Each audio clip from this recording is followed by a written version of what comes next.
She stood on his doorstep at midnight, rain soaking through her coat, her hands pressed against her stomach like she was holding something together that had already broken. Ryan Carter hadn't seen Lena in 7 weeks. He'd convinced himself he was fine. Then she whispered 4 words that detonated every wall he'd built around his heart. "I'm keeping the baby."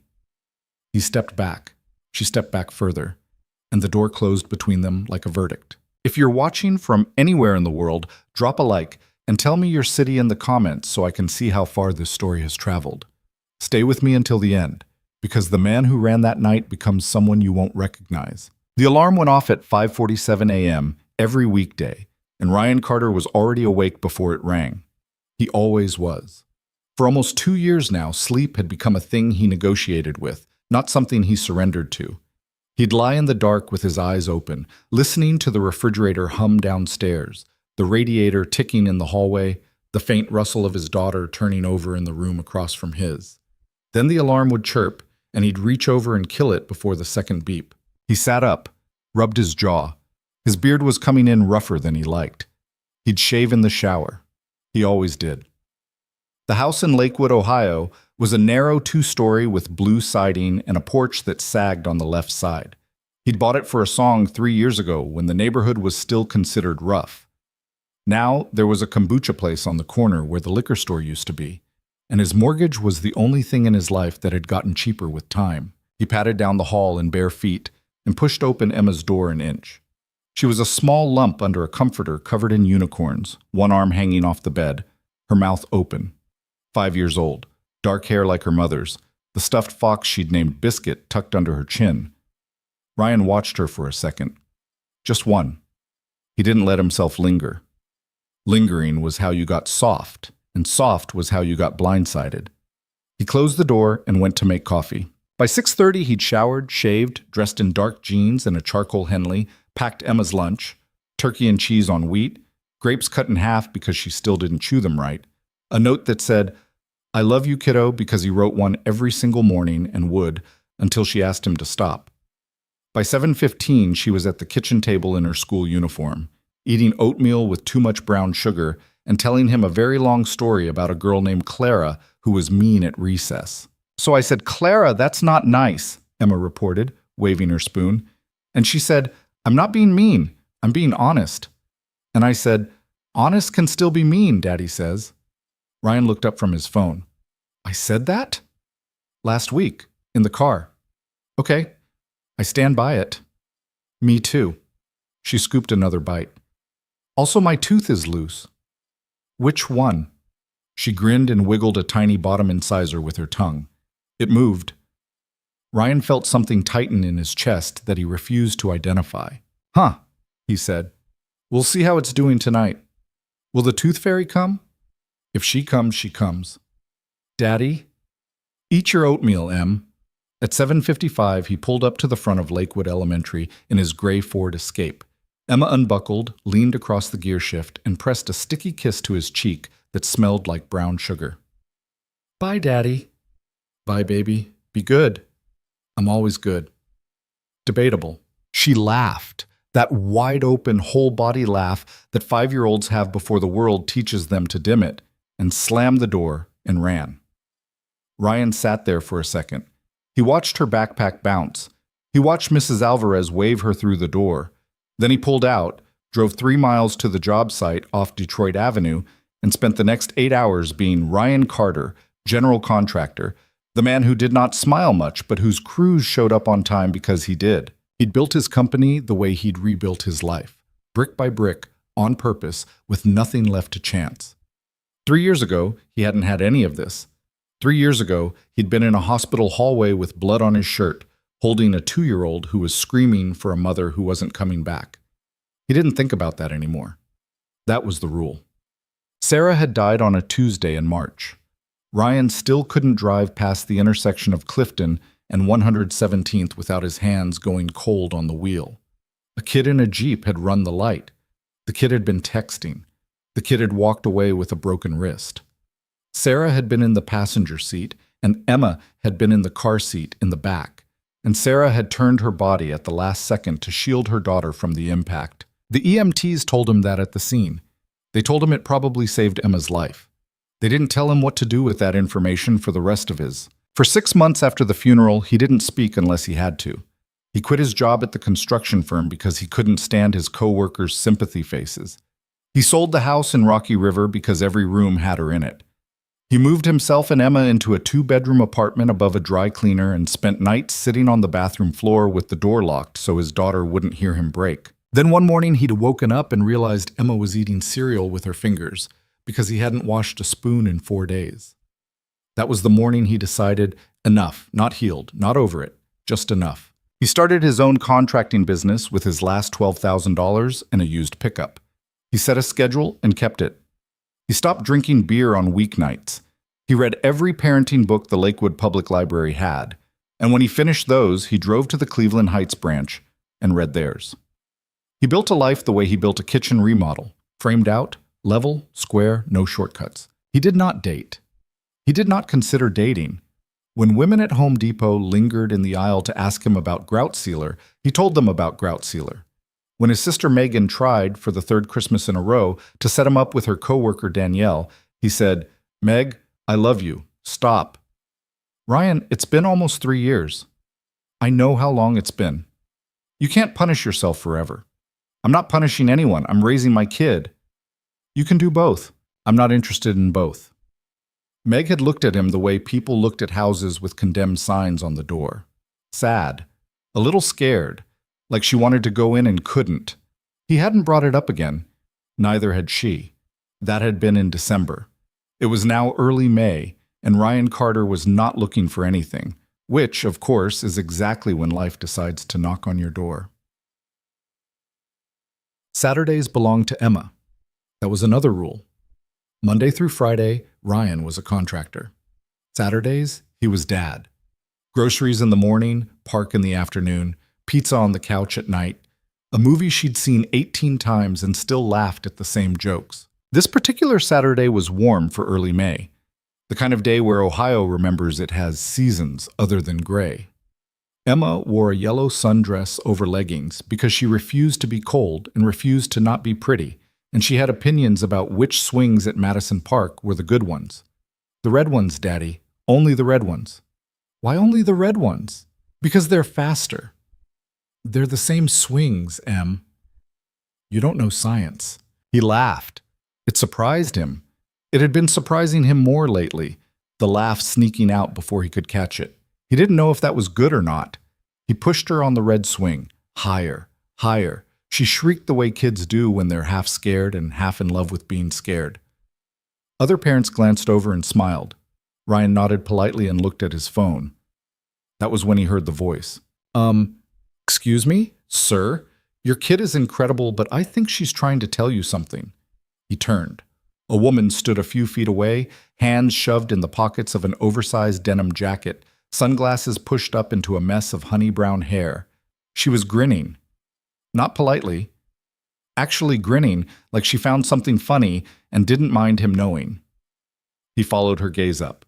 Emma was mid-swing, pumping her legs furiously, shouting, "Daddy, look! Daddy, you're not looking!" He caught the swing and slowed her down. "Em, I was literally just pushing you. You were on your phone." "I was on it for 6 seconds. Science says that's too long." The woman in the denim jacket laughed out loud. It was a full laugh. Not a polite one, not the kind you did when you were performing nice. It came from somewhere low in her chest and it cracked in the middle, and she didn't seem embarrassed about any of it. "Your daughter is going to run a country someday," she said. Ryan squinted at her. Late 20s, maybe. Tallish, freckles across her nose that looked like someone had scattered them on purpose. Paint stains on the cuff of her jacket. A backpack slung over one shoulder with what looked like a sketchbook poking out. "Sorry," she added, raising her hands. "I was eavesdropping. I'm a terrible person." "You said she was incredible." "I stand by it. I also heard the swing science thing. I'm obsessed." Emma had twisted around in the seat to stare at the stranger with the frank interest of a 5-year-old who believed every adult owed her information. "Do you know the swing science?" Emma demanded. "I do, actually." "What is it?" The woman squatted down to Emma's eye level, balancing on the balls of her feet. "The red ones are lucky. Everybody knows that. You're basically flying on a cherry, Emma gasped. That's what I said. I knew you knew. Daddy didn't know. Daddy looks like he's got other stuff on his mind.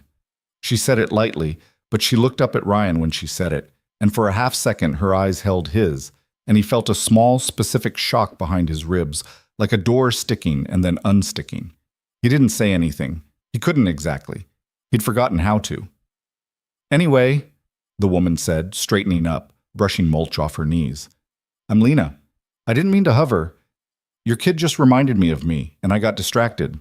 Ryan, he said, finally. This is Emma. Hi, Emma. Hi, Lena. Emma considered her. Are you a painter? Lena blinked. How did you know that? Emma pointed at her sleeve. Your jacket has paint on it. Oh my God, I've been made. Yes, mostly watercolors, a little bit of whatever I can afford. I do kids' book illustrations for a living, sort of, when I'm lucky. When I'm not lucky, I make lattes. I like lattes, Emma said, solemnly, though she had never had one, and Ryan wasn't planning to correct her. Lena grinned. Good taste. She looked back at Ryan. Okay, I'll stop being weird. Nice meeting you both.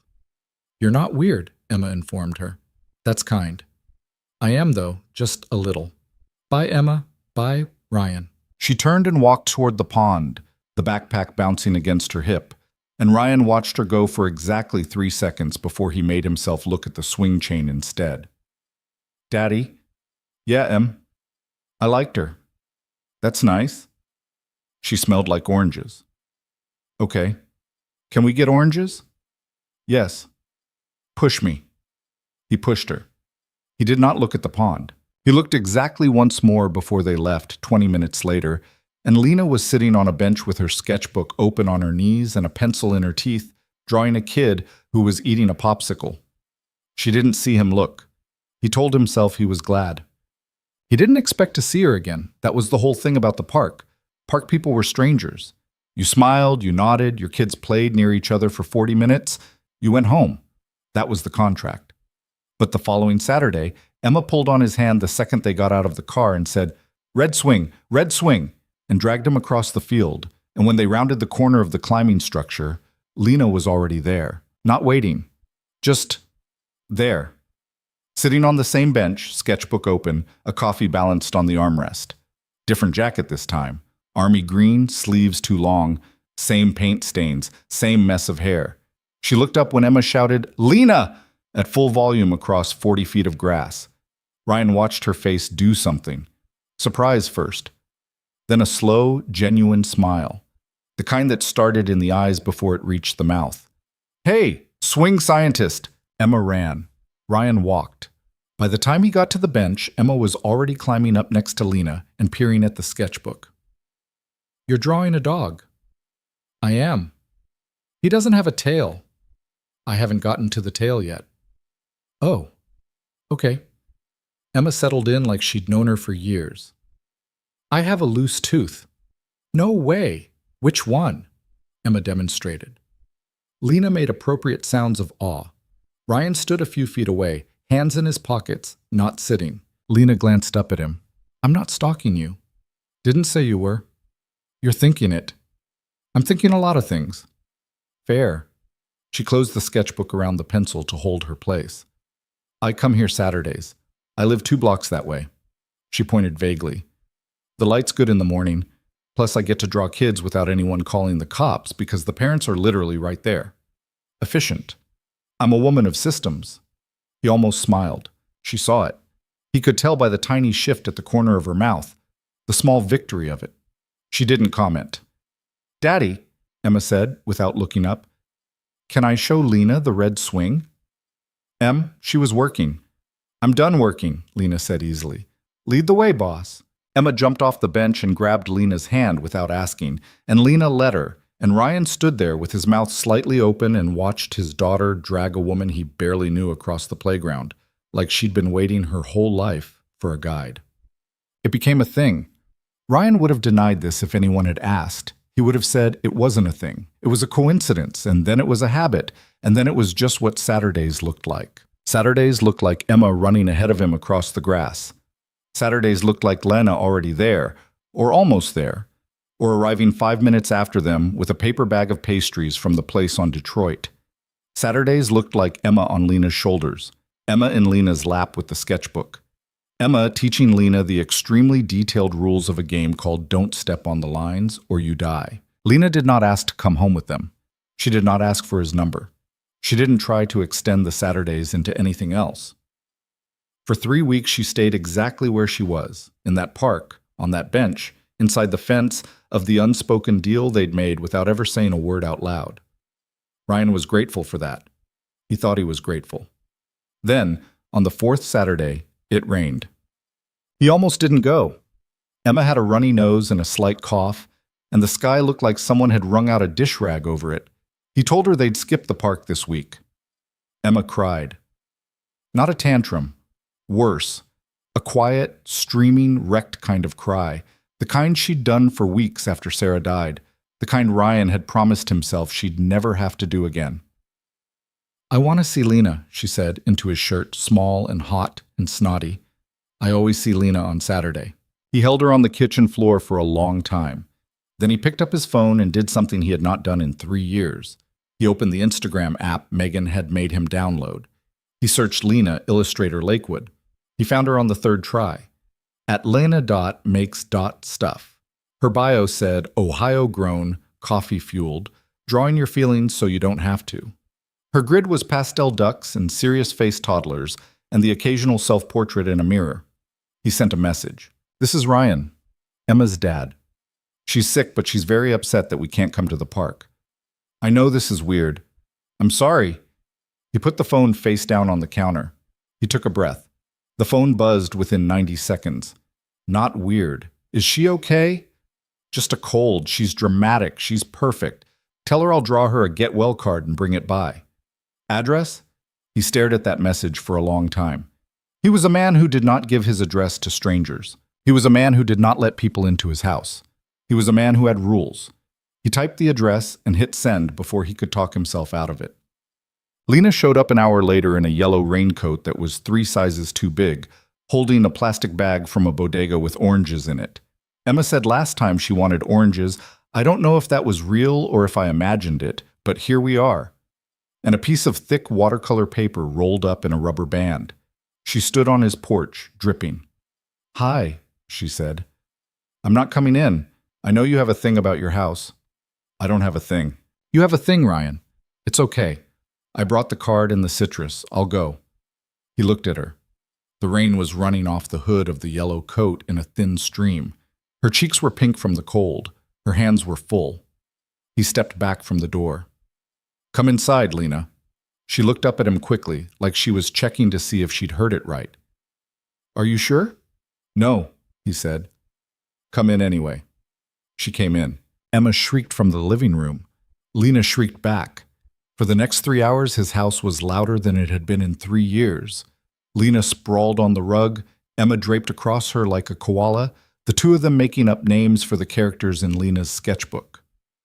Ryan stood in the kitchen doorway drinking a beer at 4 in the afternoon, which he never did, and watching his daughter laugh so hard she choked on apple juice, which he had not seen her do in a very long time. At one point, Lena looked up at him over Emma's head. She didn't say anything. She just looked. And for the first time in almost 3 years, Ryan felt a specific, terrifying feeling move through his chest. It wasn't grief. Grief he knew. Grief was a tenant. Grief paid its rent. This was something else. This was hope. He put the beer down on the counter, and his hand was not entirely steady when he did. Lena stayed for dinner because Emma asked her to, and Ryan couldn't think of a reason to say no that wasn't just fear in a nicer jacket. He made spaghetti. He burned the garlic bread a little. She ate it anyway and said it was the best she'd had. And when he rolled his eyes, she said, Ryan, I'm serious. You don't know how many people underseason a noodle. She washed the dishes without asking. He dried. They didn't talk, much. They didn't need to. Emma fell asleep on the couch with her head on Lena's thigh and her mouth open, and Lena sat there for a long time without moving, one hand resting very lightly on Emma's back, the other holding a mug of tea that had gone cold an hour ago. I should go, she said, eventually, quietly. I don't want to. She's so warm. I don't want to wake her up. I'll take her. He bent down and lifted Emma. She sighed in her sleep and curled into his shoulder. He carried her upstairs to her room, tucked her in, closed the door halfway like she liked it. When he came back down, Lena was standing by the front door with her raincoat folded over her arm. The rain had stopped. The street outside was wet and shining under the streetlights. He stopped at the bottom of the stairs. She looked up at him. "Thanks for letting me in," she said. "Thanks for coming." "Ryan." "Yeah." She hesitated. She bit the inside of her cheek. He watched her decide something and then decide against it and then decide it again. "I'm not trying to be anything to you," she said finally. "I want to make that really clear. I know how this probably looks, and I don't want you to feel anything you don't want to feel. I just like your kid, and I like you, and I thought you should know that I know this is not a normal situation, and I'm trying not to ruin it." He didn't answer right away. He looked at her standing there in his hallway in socks. She'd taken her shoes off at the door, which almost nobody did in America anymore, a small thing he had noticed and not mentioned. And he felt the wall around his chest do something it hadn't done in a very long time. It didn't come down. It cracked. "Lena." "Yeah." "You're not ruining anything." She let out a breath. She laughed, a small, wet laugh that was almost a sob. She pressed her hand flat against her chest like she was steadying her own heart. "Okay," she said. "Okay, good, cool, great. I'm going to go home now before I do something embarrassing." "Lena." "Mm-hmm. Come back next Saturday." "I was going to anyway." "Come back before Saturday, too." She stopped with her hand on the doorknob. She turned back. She did not smile this time. Her face was serious. Her eyes were wet at the corners, and she did not bother to hide it. "Okay, Ryan," she said soft. "I'll come back." She opened the door and stepped out into the wet night, and Ryan Carter stood in his hallway for a long time after she left, listening to the house settle around him, listening to his daughter breathing upstairs, listening to the absence of a woman who had been in his life for exactly 4 weeks and was already, somehow, a shape he could feel when she wasn't there. He locked the door. He turned off the porch light. He went into the kitchen and stood at the sink with both hands on the counter and his head down. "You made a rule," he told himself. "You made the rule for a reason." He thought about Sarah. He made himself think about her, the way her hair had smelled, the way she'd laughed at bad movies, the hospital hallway, the shirt, Emma screaming. The rule had been never again. The rule had kept him alive. And upstairs, for the first time in 3 years, his daughter had fallen asleep with a smile on her face. He pressed the heels of his hands into his eyes, hard. "Damn it," he whispered, to nobody, to the dark kitchen, to the ghost of a woman he had loved, to the woman in the yellow raincoat who had just walked out of his house with half his chest cracked open. "Damn it, damn it, damn it." Upstairs a door creaked. A small voice. "Daddy?" He wiped his face fast with the back of his wrist. "Coming, Em." He climbed the stairs 2 at a time, and when he sat down on the edge of his daughter's bed and she reached out one small, warm hand for his, he took it. He held it tight. "Is Lena going to come back?" Emma murmured, already half asleep again. Ryan didn't answer for a second. Then he leaned down and kissed his daughter's forehead, and he said the most dangerous thing he'd said in 3 years. And he said it so quietly that nobody heard it except the 2 of them and the dark. "Yeah, baby, I think she is." She came back on Tuesday. Not Saturday. Tuesday, at 6:12 in the evening, standing on his porch with a paper bag from the Mexican place on Madison and a look on her face that said she'd been talking herself out of this the whole drive over and lost the argument somewhere around the on-ramp. "I brought tacos," she said, before he'd even fully opened the door. "You don't have to eat them. I bought too many. I panic order when I'm nervous." "Why are you nervous?" "Because I said I'd come back before Saturday, and it's Tuesday, and I'm here and now I feel insane."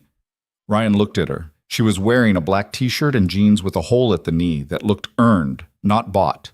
Her hair was in a bun, held up by what appeared to be a pencil. There was a smudge of something blue on her jaw. "Get in here," he said.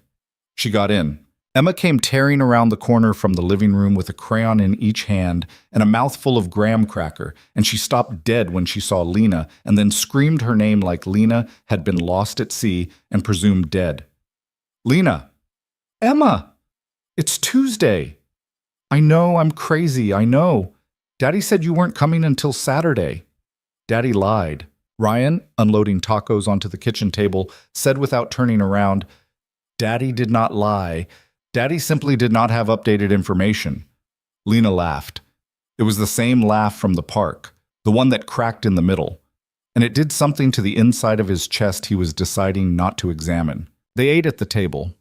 Emma sat in Lena's chair because Lena was apparently in Emma's chair. A negotiation that took 4 minutes and ended with Lena cross-legged on the floor, eating a quesadilla off a paper plate. Ryan watched the whole thing from the counter and didn't intervene. It was not his meeting. Afterwards, Emma pulled Lena upstairs to show her the loose tooth progress, which was significant. It's like a door now, Lena. You can push it. And then the stuffed animals, which had names and hierarchies and political grievances. Ryan did the dishes slowly, listening to the sound of his daughter's voice traveling through the ceiling. He could not remember the last time the house had sounded like this. He was not sure he had ever heard it sound like this. When Lena came back down, Emma was already in pajamas. Lena had brushed her hair, apparently. Emma's braid was crooked but existent. Em, say goodnight. Good night, Lena. Don't leave until I'm asleep. I won't. Promise. Cross my heart. Emma wrapped her arms around Lena's waist and held on for a beat too long, and Lena's hand came up and rested on the back of her head, and Ryan had to turn and pretend to wipe down a counter that was already clean. He carried Emma up. He read the book about the bear who couldn't sleep. He kissed her forehead. He came back down.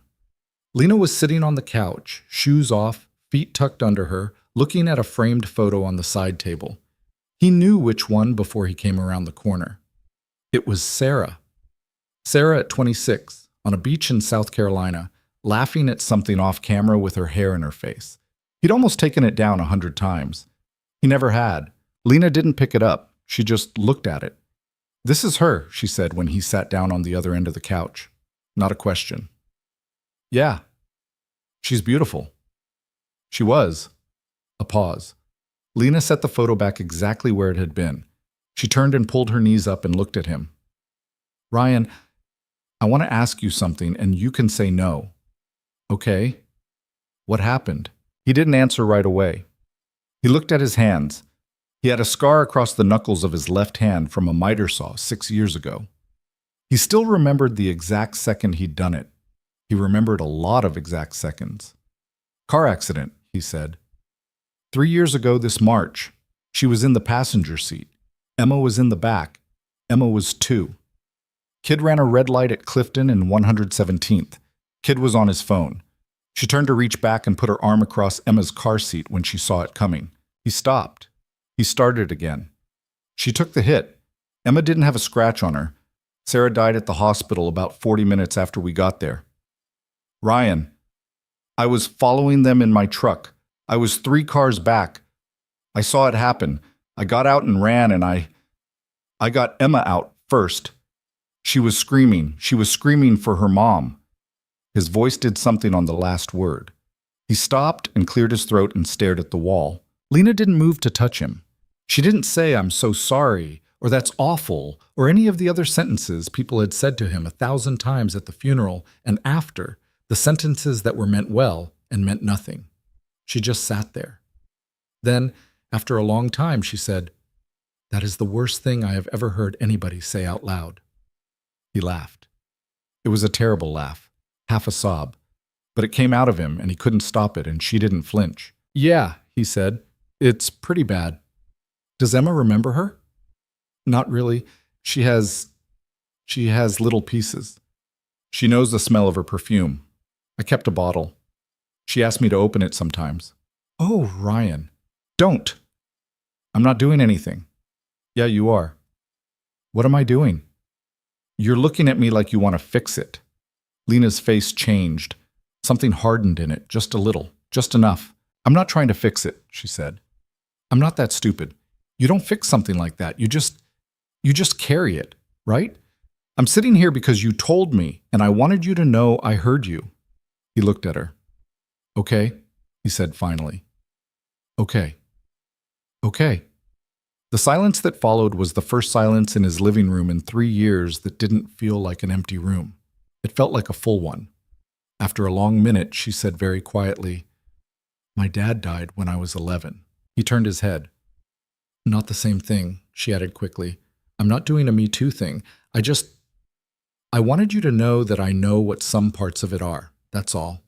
He had a heart attack in the driveway on a Sunday morning.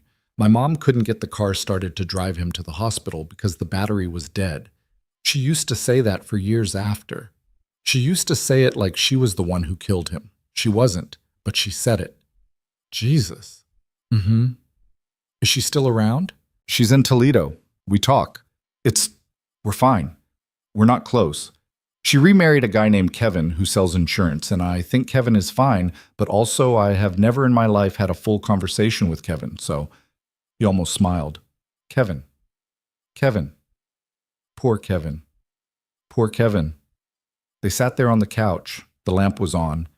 The rest of the house was dark. Outside, a car went down the street very slowly, and somebody's dog barked, and the refrigerator kicked on in the kitchen. Lena. Yeah. Why are you here? She didn't play dumb. She didn't say, "What do you mean?"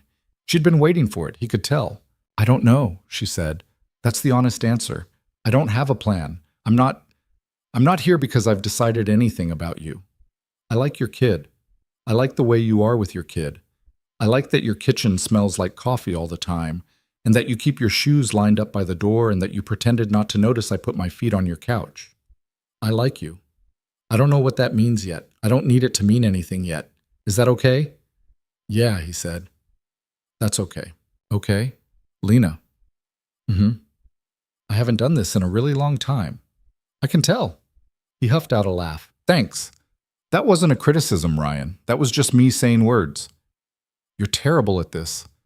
I'm actually terrible at this. You're not wrong. She unfolded from the couch and stood up. She stretched, one arm over her head, and he saw the thin strip of skin at her waist where the t-shirt rode up and made himself look away because he was 32 years old and not a teenager, thank you. I should go, she said. I told Emma I'd stay until she was asleep, and I bet she's been asleep for 20 minutes. Probably. Walk me to the door? He walked her to the door. She put her shoes back on. She didn't put on her jacket because it was warm. She stood on his porch in the yellow light of the bulb and looked up at him, and he looked down at her, and neither of them said anything for a beat too long. Ryan? Yeah. I'm going to go home now. I'm not going to kiss you. I don't want to kiss you yet. Okay. Not because I don't want to, just not yet. Okay. Is that okay? Yes? Lena, yes, it's okay. Go home. She grinned, that lopsided grin, the one he was starting to be able to draw from memory without meaning to. Good night, Ryan. Good night. She went down the porch steps. She turned once at the sidewalk and waved, and then she got in her little dented Civic and pulled away down the street, and Ryan stood in his doorway and watched the taillights until they went around the corner. He stood there for another minute after they were gone. Then he went inside and locked the door. In the kitchen, he poured himself a glass of water he didn't drink. He stood at the sink with both hands on the counter, the way he had the week before, the way he'd stood in that same spot 10,000 times. He was in trouble. He knew it. He'd known it on Saturday in the rain, and he'd known it at dinner tonight, and he knew it now, standing in his own kitchen at 9:30 on a Tuesday with a woman's laugh still ringing somewhere behind his ribs. He did not know what to do about it, so he did what he always did. He washed the glass. He turned off the lights. He went upstairs. He stopped at Emma's door. He looked in. She was asleep on her back with her mouth open and Biscuit the fox tucked under her chin, and one small bare foot sticking out from under the unicorn comforter. The nightlight threw a faint blue glow across her cheek. Hey, kiddo, he whispered. She didn't stir. Your dad is an idiot, he whispered. Just so you know. He went to bed. He did not sleep much. No, summer came in the way it always did in Ohio. All at once and too hot. The grass going green overnight, the cicadas starting up in the trees along the street. Emma finished kindergarten. Ryan took her to the end-of-year picnic and stood in a circle of mothers in sundresses while Emma ran around with a popsicle, and nobody asked him where her mom was, which was the first year nobody had asked. Lena came by on Thursdays now, also, and sometimes Sundays. And once, on a Friday in June, she picked Emma up from day camp when Ryan got stuck on a job site in Parma and couldn't get across town in time. And when he got home, there were two of them on his couch eating microwave popcorn and watching a movie about a dog who could drive. He stood in the doorway for a second before they saw him. Emma was lying with her head on Lena's stomach. Lena had one hand absently stroking Emma's hair. Neither of them was really watching the movie. They were both laughing at something the dog had done 30 seconds ago. Something in Ryan's chest, the old closed-off room of it, went soft. He didn't announce himself. He just cleared his throat. Emma shot up. "Daddy!" "Hey, Em. Lena picked me up. I heard. She's staying for dinner." "She?" "I didn't say that," Lena said quickly, untangling herself. "She decided that I did not stay for dinner," Ryan said. Lena looked at him. Her hair was falling out of a messy bun. There was a little smear of butter at the corner of her mouth from the popcorn. "Okay," she said. "Yeah. Okay." That was the summer. He stopped counting the days she came over. He stopped keeping score in his head. He stopped telling himself he was going to slow it down. At some point in July, he came home from work on a Wednesday, and there was a pair of her sneakers by his door next to his and Emma's, and he stood in the front hall for a full minute looking at 3 pairs of shoes lined up neatly in a row, and he felt something that was not fear. That was the night he kissed her. They were standing in the kitchen after Emma had gone to bed. Lena was drying a glass with a dish towel that had lemons on it, a towel his sister Megan had given him for Christmas 2 years ago that had been sitting in a drawer unused until Lena found it and started using it. She was humming something, tunelessly. She was a terrible hummer. It was one of the things about her. He said her name. "Hmm?" She didn't look up from the glass. "Lena." She looked up. She saw his face. Her own face went still. "Oh," she said softly. He crossed the kitchen. He took the towel out of her hands and set it on the counter. He put one hand on the side of her neck very gently, and he felt her pulse jump under his thumb. "Is this okay?" he said. "Ryan?" "Yeah." "If you don't kiss me in the next 5 seconds, I'm going to lose my mind." He kissed her. It was not a movie kiss. It was awkward at first because their noses were in the wrong places, and he huffed a small laugh against her mouth, and she laughed back. And then the second one was better, and the third one was better than that.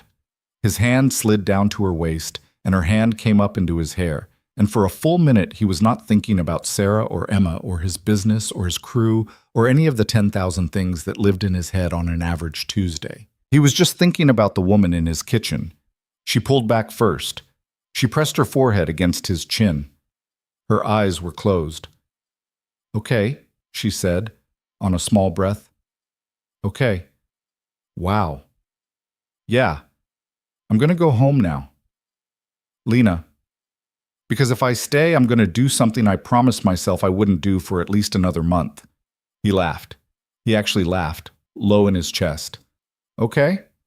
Walk me to the door. Always." He walked her to the door. She kissed him one more time on the porch, quick and sweet, and then she got in her car and drove away. And Ryan Carter stood in his front yard in his bare feet on the warm concrete of the walk and realized that for the first time in 3 years, 4 months, and a handful of days, he was not sad. He didn't know what he was, but he wasn't sad. August was good. He didn't trust it, but it was good. Lena started staying over sometimes, on nights when Emma was at a sleepover or at his sister's. She slept on the left side of the bed, which had been Sarah's side, and Ryan had wondered if that would break him the first time it happened. And it didn't. It was a different woman in a different bed in a different house in a different life. That was the thing he kept having to remind himself. This was a different life. Megan came over for a barbecue on a Saturday and met Lena and pulled Ryan aside in the driveway afterwards and just stared at him. "What?" he said. "Nothing." "Meg." "Nothing, Ryan. I hadn't seen you laugh like that in a long time." "Don't." "I'm not doing anything. I'm saying you laughed. That's a data point. That's all I'm saying." "Okay." "I like her." "Okay." "Emma's obsessed with her." "I know." "Ryan." "Yeah." She looked at him. Her eyes were wet at the corners, and Meg was not a crier. "I'm really glad," she said. "That's all. I'm really glad." He didn't know what to say to that, so he didn't say anything. He hugged his sister instead, hard and quick, and she punched him in the shoulder on the way back to her car, and he stood in the driveway and watched her go and thought, for about half a second, about how good the world could be on a Saturday in August in Ohio. That was the problem with hope. It makes you forget to be careful. It was the third week of September when Lena asked him. They were on the back porch. It was a Thursday night. Emma was at Meg's because Meg had insisted on what she called cousin time, which actually meant Meg wanted her two boys to stop fighting about Minecraft and Emma was a civilizing influence. The porch light was off. The citronella candle Ryan had bought in June was burning down to a stub on the little metal table. Crickets. A plane going over, very high up. Lena was in one of his old flannel shirts and a pair of shorts, her feet on the railing, a beer on her knee that she'd been nursing for an hour. Ryan. Can I ask you something weird? He turned his head. She wasn't looking at him. She was looking at the yard. Yeah. Do you think you'd ever want another kid? He didn't answer. He didn't say anything for so long that she finally turned her head and looked at him, and her face did the thing it did when she was bracing. The small flattening around the mouth, the slight tightening at the corners of the eyes. You don't have to answer, she said. I'm just asking. Lena, I'm not telling you anything. I'm not planning anything. I'm just asking a question. People ask each other questions. Why are you asking? Because I thought about it. Today, on the drive over, I thought, what if? What would that look like? And I realized I didn't know what you'd say. And I didn't like not knowing. He set his beer down on the porch. He leaned forward with his elbows on his knees and laced his fingers together and stared at them.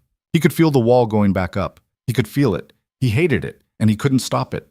His chest had gone tight in the way it hadn't been tight in months, and all of a sudden he was very aware of the cold of the porch boards under his bare feet, and the noise of the crickets, and the way the air smelled like wet grass in a neighbor's dryer vent. I can't, he said. It came out flat. Flatter than he'd meant. Lena didn't say anything. I can't, Lena. Okay. I don't think I can. I don't know if I can. I'm trying to be honest with you. I can't imagine doing that again, being that scared again. Okay. The first pregnancy she had preeclampsia. We almost lost Emma at 31 weeks. Sarah was in the hospital for 2.5 months. She never really bounced back from it the way she thought she would. And then she died, and I had a 2-year-old, and Lena, I was on the floor. I was on the floor for a year. I know. So I can't pretend that's a thing I can casually do. I didn't ask you to pretend anything. I know. I asked you a question, Ryan. I know. And you answered it. Yeah. She was very still next to him. The hand on the beer bottle had tightened. He could see her knuckles in the dark. Okay, she said finally, quietly. Okay, that's an answer. Thank you for the answer. Lena, I'm not mad, Ryan. I know you're not mad. I can hear that you're not mad. That's worse. It's not worse, it's just information. I'm processing information. Lena, I'm going to go home tonight. Okay? I'm going to go home. I need to sit with this. That's not a breakup. I'm not breaking up with you. I'm going home. Okay? Don't look like that. Don't look like I'm walking out on you. I'm not. I'm going home. He nodded. He couldn't talk. His throat had closed up in a way he hadn't felt in a long time. She stood up. She was careful about it, slow, like a person with a bad back. She set the beer on the railing. She turned and looked down at him, and her face was very tired. Ryan. Yeah. I love you. He looked up at her. She smiled, a small, crooked smile that didn't reach her eyes. I wasn't going to say that yet. I was going to save it, but just so you know, in case you were confused about what I was doing here. Lena, I love you. And I'm going to go home now. I'll call you tomorrow. She bent down and kissed the top of his head. The top of his head like he was a kid, like she was his mother tucking him in.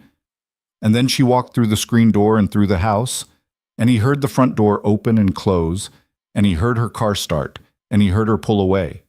He sat on the porch for a long time. The candle burned out. The crickets kept going. A neighbor's porch light came on a block over and then went off again. She said she'd call tomorrow. She didn't call tomorrow. She didn't call for 3 days. On the 4th day, he called her. It rang out, voicemail. He hung up without leaving one. On the 5th day, he texted, "Hey, can we talk?" An hour later, she answered, "Yes, not tonight." "Saturday?" He agreed. Saturday, she came over after Emma was asleep. She'd been at the coffee shop all day. She smelled like espresso in the rain outside. She sat at his kitchen table with her hands wrapped around a mug, and she did not take her jacket off. "I've been thinking," she said. "Me too." "You first." "No, you." She looked down into the mug. "I can't do this halfway, Ryan. I thought I could. I thought I was the kind of person who could just be in something without needing to know where it was going. I'm not. I tried. I'm not." "Okay." "I want a family. Not right now. I'm not saying right now. But someday. I want a kid of my own. I want the whole thing. I didn't know that about myself until I asked you, and you said no, and I had to sit with what no was actually going to cost me." "Lena, I didn't say—" "You said you can't. That's no, Ryan. Dressed up nicer, but it's no." He couldn't argue with that. He tried. The sentence started somewhere in the back of his throat and died before it got anywhere. "I love Emma," she said. "I love Emma so much it scares me. And I love you.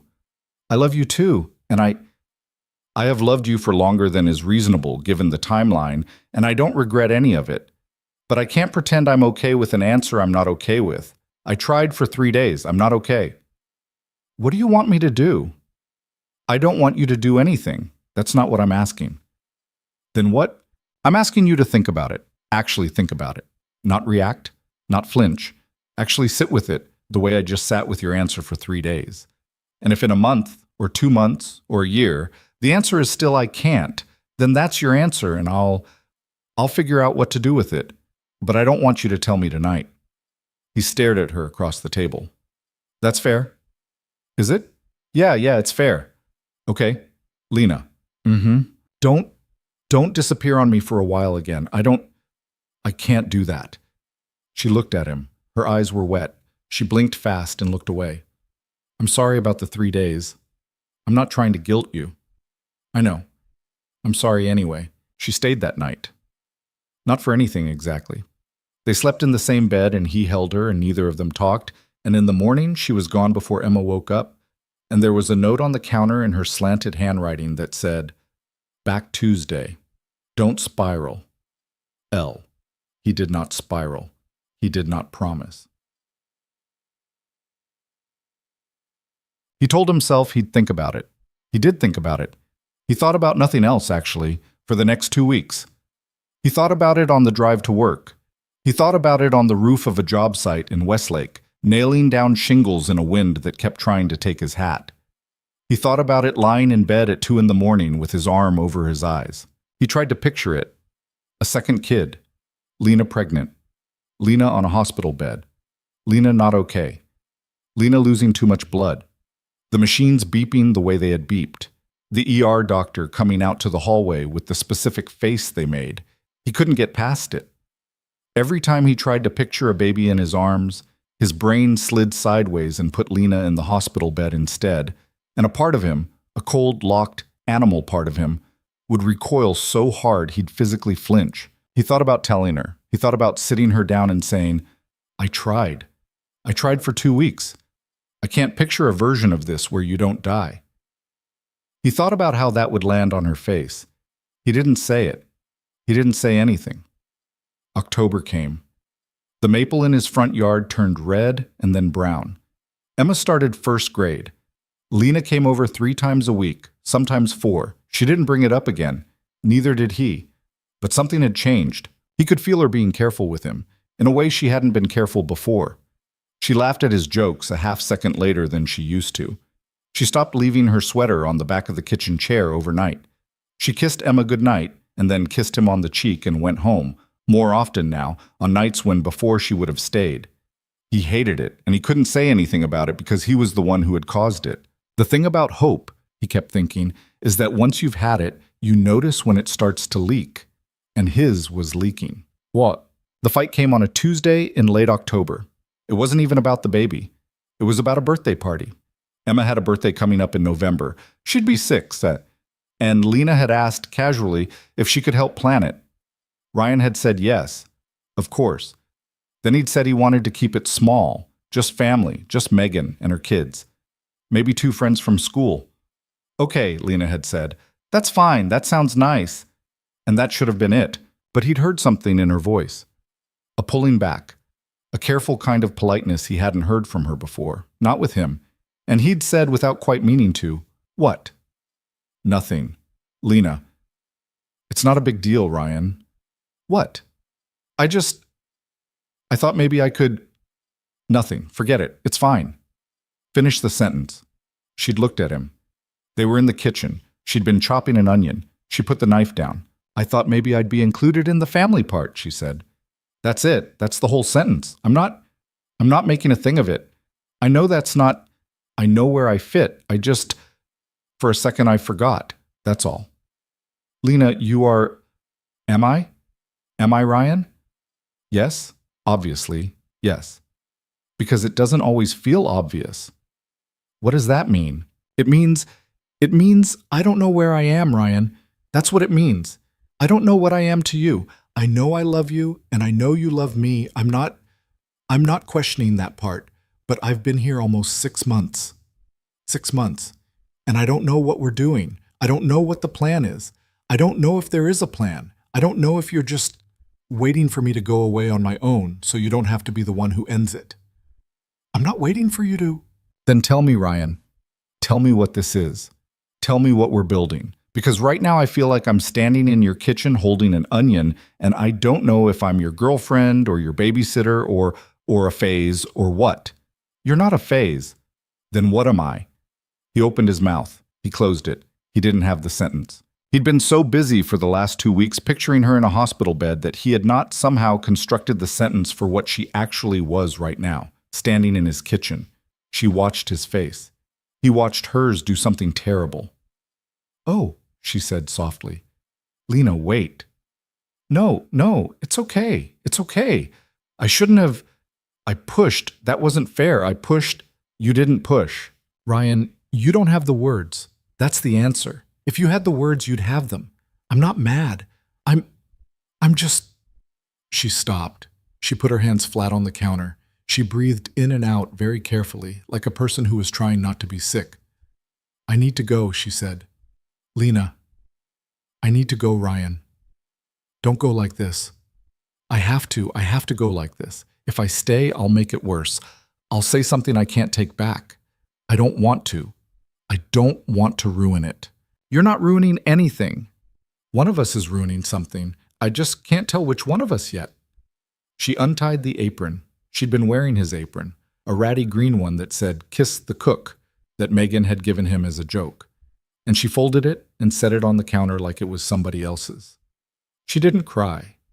She was very still. Her hands were steady. That was what scared him most later when he thought about it, that her hands had been steady. "Tell Emma," she said at the door with her jacket on. "Tell Emma I had to go to work. Don't tell her I left. Please, Ryan. Not this way. I'll see her. I will. I need a minute." "How long?" "I don't know." "Lena, I don't know, Ryan." The door closed. It didn't slam. That was the thing. It closed quietly. He heard her feet on the porch, and then on the concrete of the walk, and then the car door and the engine and the tires on the wet leaves in the street. Then the house went silent. Upstairs, Emma called down, "Daddy, is Lena staying for dinner?"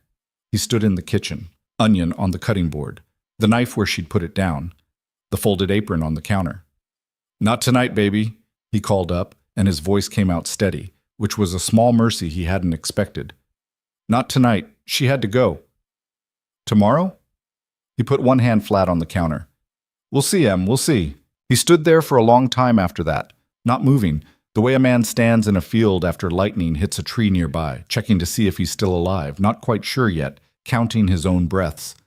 Outside, it started to rain. The rain didn't stop that week. It wasn't the clean kind of rain that scrubs everything and moves on. It was the Cleveland kind. A low, gray, dragging wet that got into your boots in the parking lot and stayed in your socks through lunch. Ryan worked through it anyway. He took the jobs he could take indoors and rescheduled the ones he couldn't, and he made himself show up at 6 in the morning on sites where the tarps were sagging and the lumber was soaked because staying home was worse. Staying home was the onion still on the cutting board. He'd put the onion away that first night. He'd washed the knife. He'd folded the apron back up and put it in the drawer where the dish towels lived. He had not, for some reason he didn't want to examine, put it back on the hook by the stove where it belonged. The apron stayed in the drawer. Lena didn't call. He didn't call her either, which was the part that made him feel like a coward later. On Wednesday, he picked up the phone 4 separate times and typed out 4 different messages and deleted all of them. On Thursday, he told himself he was giving her space. On Friday, he told himself she was giving him space. By Saturday, he didn't know whose space it was anymore, only that the house felt too big and too empty. And Emma had asked about her twice on Wednesday, once on Thursday, and not at all on Friday, which was somehow the worst one. "Daddy?" "Yeah, Em." It was Sunday morning. They were at the kitchen table. Emma was eating cereal without brown sugar because Ryan had forgotten to buy more, and she was scowling at the bowl about it. "Is Lena mad at me?" He set his coffee down. "What, baby? No. She's not mad at you at all. She loves you. She loves you so much." "Then why isn't she coming over?" It's grown-up stuff, Em. It's not about you." "That's what you said when Mommy died." It hit him in the chest like a 2x4. She said it without looking up. She said it the way a 6-year-old says something she has been carrying around in her head for a long time, waiting for the right moment that never comes, finally just letting it out at breakfast on a gray Sunday over dry cereal. "Em, you said it was grown-up stuff. And then she didn't come back either." "Baby." He got up. He went around the table. He crouched down next to her chair and took the spoon out of her hand and turned her, very gently, to face him. Her lower lip was doing the thing where it pushed out and trembled, and she tried to bite it to keep it from moving. "Emma, listen to me. Lena is alive, okay? Lena is just... She and I had a grown-up disagreement. That's all. She's at her apartment. She is alive. She is fine. This is not that. Promise. I promise. Swear. I swear, Em, I swear, okay? Pinky." He held out his pinky. She hooked hers around it. She was still 6 years old, and she still believed pinky swears were binding, and he did not know what he was going to do the day she stopped believing that. He hoped it was a long way off. "Okay," she said. Small. "Okay. But Daddy." "Yeah." "Fix it." He laughed. It came out rough. "I'm trying, Em. Try harder." "Yeah," he said. "Okay. I'll try harder." She went back to her cereal. He went back to his coffee. Outside, the rain had finally stopped, and the street was starting to dry in patches. He stared out the kitchen window for a long time. He was going to have to say something. He knew that. He'd known it for 5 days. He'd just been hoping, in some stupid back room of his head, that she would say it first, that she would show up on his porch and do the hard part for him. Because Lena was the kind of person who did the hard parts, and he was the kind of person who let her. That thought, once he had it, sat in his chest like a stone. He went upstairs and took a shower. He got dressed. He made Emma lunch. He drove her to Megan's for the afternoon because Megan had offered, and because he didn't want his daughter in the house for what he was about to do. Then he drove to Lena's. He'd only been there twice. A small apartment above a bakery on Madison, the kind of place with crooked floors and radiators that banged in the winter. He parked on the street. He sat in the truck for 2 full minutes with his hands on the wheel. He got out. He rang the buzzer. A long silence. Then her voice, thin through the intercom. "Yeah. It's me." Another silence. The lock buzzed. He went up the narrow stairs. Her door was cracked open when he got to the 2nd floor, and he pushed it the rest of the way. She was standing in the middle of the living room in sweatpants and one of his old t-shirts. He didn't know when she'd taken it. He didn't remember giving it to her. It was the gray one from a company picnic his crew had done 4 years ago, with the logo faded to almost nothing on the front. Her hair was in a bun. Her face was bare. Her eyes were swollen in a way he hadn't seen on her before. "Hi," she said. "Hi. You want to come in or you want to do this standing in the hall? In is fine." He came in. He closed the door behind him. The apartment smelled like the bakery downstairs, cinnamon, yeasty, and warm, and like her shampoo, and a little bit like paint. There was a half-eaten piece of toast on the coffee table and a mug and a blanket balled up on the couch. The sketchbook wasn't out.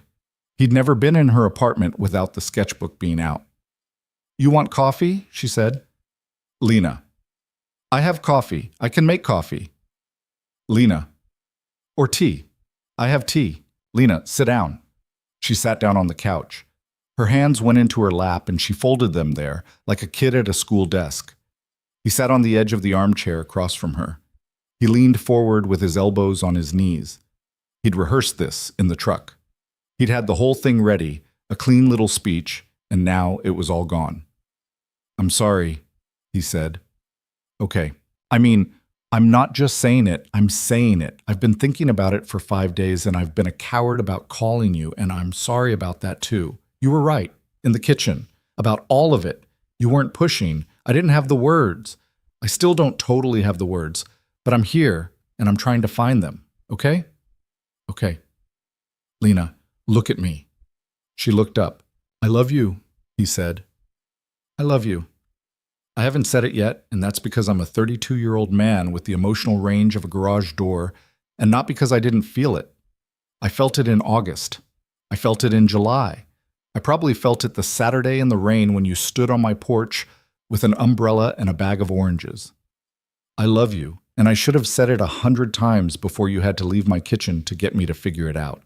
She started to cry, quietly, without moving.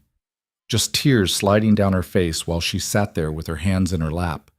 "Don't," she said. "Don't what? Don't do this if you don't mean it. I mean it. Don't do this just to stop me from being upset. Lena, I mean it. Ryan, I mean it." She put both hands over her face. She bent forward until her forehead almost touched her knees and stayed like that, her shoulders shaking, not a sound coming out of her. He didn't move. He wanted to. He wanted to get up and put his arms around her and pull her into his chest and tell her it was all going to be okay. He didn't, because he wasn't sure yet whether it was going to be okay, and she deserved better than another sentence he couldn't back up. After a minute, she straightened. She wiped her face with the heel of her hand. She laughed, a wet, miserable laugh. "Okay," she said. "Okay, thank you. That helps. That helps a lot." "Lena, I have to tell you something, okay? And I don't want you to think I was going to use this. I wasn't. I wasn't going to tell you tonight at all, actually. I was going to wait until I don't know when. I was going to sit with it." Something in her voice made the air in the room change. He felt it. He felt it before he knew what she was going to say. A cold, specific drop in his stomach. "Lena, I'm pregnant." The room didn't move. That was the strange part. Afterwards, when he tried to remember it, he kept expecting the room to tilt or the light to change or something outside to backfire. Nothing moved. The radiator ticked. The bakery downstairs slid a tray of something into an oven, and he heard the thump through the floor. His ears roared. "Ryan!" "When?" 8 weeks. "About." "I didn't know. I took the test on Thursday. I knew something was... I hadn't been feeling right, and I counted back, and Ryan, look at me." He was looking at her. He was. He just wasn't seeing her. For a half second, he was seeing Sarah in the hospital bed, and Lena in the hospital bed, and the ER doctor with the specific face, and Emma screaming for her mother, and all of it, a wall of it, crashing into the back of his skull. He heard his own voice from very far away. "I'm not ready." She went still. "What?" Lena, I'm not ready. I can't. I just told you I love you. I told you 30 seconds ago I love you, and I do, but I can't. I can't do this. Not again. I can't watch you die in a hospital bed, Lena. I can't." "Ryan, I'm sorry." "Ryan, stop." I'm sorry. I'm sorry. I'm sorry. Stop, Ryan, stop. Breathe. He was on his feet. He didn't remember standing up. His hands were shaking. He could feel the pulse in his throat. The room had finally started to tilt, 3 beats too late. She was standing now, too. She wasn't crying anymore. Her face had gone through something. Crumple, then anger, then something older and quieter than either. "Sit down," she said. "I can't." "Sit down, Ryan." He sat down. She didn't sit. She stood over him with her arms wrapped around herself in his old gray t-shirt, and she looked at him for a long moment, and when she spoke, her voice was very steady. "I am not Sarah," she said. "I know. I am not Sarah, Ryan. I am a different woman. I have a different body. I have a different everything. What happened to her is the worst thing I've ever heard about happening to anybody, and it is not going to happen to me because I stood in my apartment and told the man I love that I am having his baby. Those two things are not the same thing. You know that. Somewhere, underneath all of this, you know that." "Lena, I'm not finished." He shut up. "I'm not asking you to not be scared. I am scared.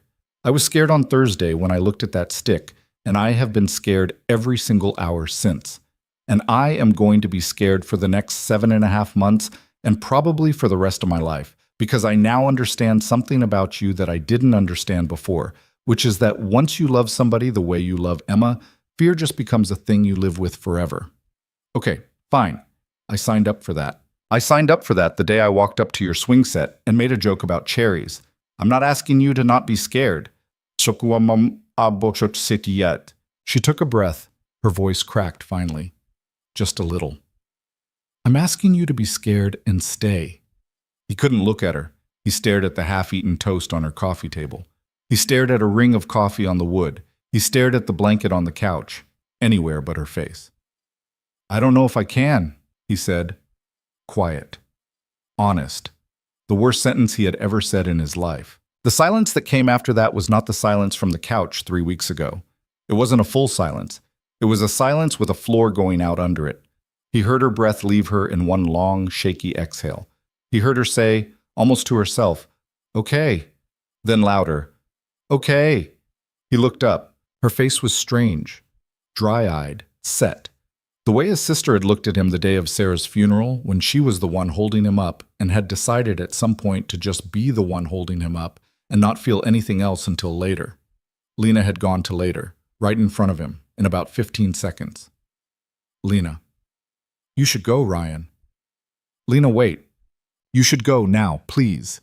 Because if you stay another 5 minutes, I'm going to start begging you, and I don't want to beg you. I don't want that to be a thing that happened, for the kid, for me. I don't want to have begged. I'm not leaving you, Lena. Yes, you are. I'm not. Ryan, you are.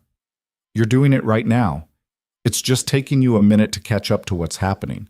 That's not go home to Emma." He stood up. He felt drunk. His legs were not entirely under him. He took a step toward her without quite meaning to, and she took a step back, and the step back, did something to him he did not have the equipment to feel in that moment. He filed it away for later. Later, he would take it out, and it would ruin him for a week. "Lena, please. I'm going to have this baby, Ryan. I want you to know that. I'm not asking you for anything. I'm telling you I'm having it. I want it. I've wanted it since Thursday, and some part of me wanted it before Thursday, and you don't get to take that away from me by being scared, okay? That's not your choice to make. That's mine. I'm not trying to." "I know you're not. I know. I just need you to hear it out loud, one time. Because I think if you don't hear it out loud right now, you're going to spend the next month trying to talk me into the thing you want the answer to be, and I need you to know that door is closed, okay?" "Okay. Now go. Lena, go." He went. He didn't remember the stairs. He didn't remember unlocking the truck. He sat in the driver's seat with the keys in his hand and his hands on the wheel, and the rain starting again against the windshield, and he didn't start the engine for 20 minutes. A woman came out of the bakery and stared at him through her umbrella for a second before she went to her own car. He probably looked like a man having a heart attack. Maybe he was. Above him, on the second floor, one of the windows had a warm yellow light on in it. He looked up at it, and it was the worst light he had ever seen in his life. He drove home. Eek. He did not tell Megan. He did not tell anyone. He picked Emma up, and he took her to get pizza at the place she liked, the one with the video game in the corner that didn't quite work, and he watched her shove quarters into a slot that would not accept them, and he smiled when she looked up at him, and he felt absolutely nothing. That night he sat on the edge of her bed and read her a book about a rabbit who wasn't brave, and she fell asleep halfway through, and he closed the book and sat there in the dark for a while with his hand on the comforter near her foot. "I'm a coward, baby," he whispered. She slept. "I'm a coward, and I don't know how to stop." She slept. He went downstairs. He poured himself a whiskey he did not usually drink, and he sat at the kitchen table where Lena had chopped the onion 3 weeks ago, and he drank it slowly, and then he drank another one. He thought about driving back. He thought about it for about an hour. He pictured the whole thing. He pictured her opening the door in her face and what he would say. He worked on the sentences. He rehearsed them. He'd show up and he'd say, "I was wrong. I'm here. I'm staying." And she'd... He pictured her face closing again. The step back. The door. She had told him to go. She had told him the door was closed. She had told him that begging wasn't going to happen because she didn't want it to be a thing that happened. Showing up at midnight drunk in the rain was not staying. That was another kind of leaving, dressed up as an apology. He put the glass in the sink. He did not drive to her apartment. He went to bed. The next day she texted him. One line, at 7:42 a.m. while he was in the truck on the way to a job site. "I'm going to my cousin's in Columbus for a while. I'll let you know when I'm back. Tell Emma I love her. Don't tell her anything else yet." He read it at a red light. He read it 3 times. He started to type something back. He deleted it. He started again. The light turned green. The car behind him honked. He drove. He didn't answer the text until that night, when Emma was asleep and the house was dark. And he sat on the porch with no candle this time, just the cold of late October and his hands wrapped around a coffee he wasn't drinking. "Okay," he wrote. Then, after a long time, "I'm sorry." Then, after longer, "I love you." He sent all 3 as separate messages. He sat and watched the screen for 30 minutes. She did not write back. Somewhere, 250 miles southwest on I-71, a woman he loved was packing a duffel bag in a small apartment over a bakery, and she was putting a sketchbook in it, and a gray t-shirt, and a Tess with 2 pink lines she had not thrown away and would not throw away. And she was going to get in her dented Civic in the morning and drive through the rain to her cousin's house in a city he had never been to. And he was going to sit on his porch in Lakewood and drink a cold coffee and watch the dark and understand slowly, with the kind of understanding that only arrives when it is already too late to use, that he had just let the best thing that had ever walked into his house walk back out of it, and that this time, unlike the last time, it was not an accident. This time, he had done it, and nobody was coming to tell him it wasn't his fault. November came in cold. The maple in the front yard dropped the last of its leaves in one night, and Ryan woke up on a Monday to find the whole walk yellow and wet and silent. And he stood on his porch in bare feet for a full minute looking at it and trying to remember what day it was. It was the day of Emma's birthday. He'd almost forgotten. Almost. Not completely. He'd ordered the cake a week ago, on a morning when he'd been running on about 4 hours of sleep and autopilot, and he'd remembered to pick up the 2 presents Meg had told him to pick up, and he'd sent the invites to the 2 kids from school. He had done the mechanical parts. He had just, somewhere in the last 2 weeks, stopped being present for any of it. 2 weeks. That was how long it had been since he'd sat on the porch in the cold and sent 3 unanswered messages into the dark. She had not written back. Not on day 3, when he told himself he wasn't going to check his phone and checked it every 11 minutes anyway. Not on day 7, when he'd almost called and had set the phone face down on the counter instead. Not on day 12, when Meg had come over to drop off a casserole and taken one look at him and said, "Ryan," in that specific voice, and he'd said, "Don't," and she'd said, "Okay." And they had eaten the casserole in silence at the kitchen table while Emma talked, unaware, about a boy named Jacob who had stolen her pencil. Meg had stayed to do the dishes. At the sink, with her back to him, she'd said, "You gonna tell me?" "No." She left. "Yeah." "You want to tell me why?" "No." "Ryan." "Meg, please, not tonight." She hadn't pushed. She'd washed the dishes. She'd kissed Emma on the top of the head on her way out and squeezed his shoulder at the door and gone home. and he'd locked up behind her and stood in the hallway and felt, for about the 1,000th time since October, that he was standing in the wrong house. The house was too quiet. That was the thing he couldn't get used to. He had thought, before Lena, that he had known what quiet was. He had not. He had known an old quiet, the quiet of a house without Sarah in it, and he had made his peace with that quiet and furnished a life inside of it. But this was a new quiet.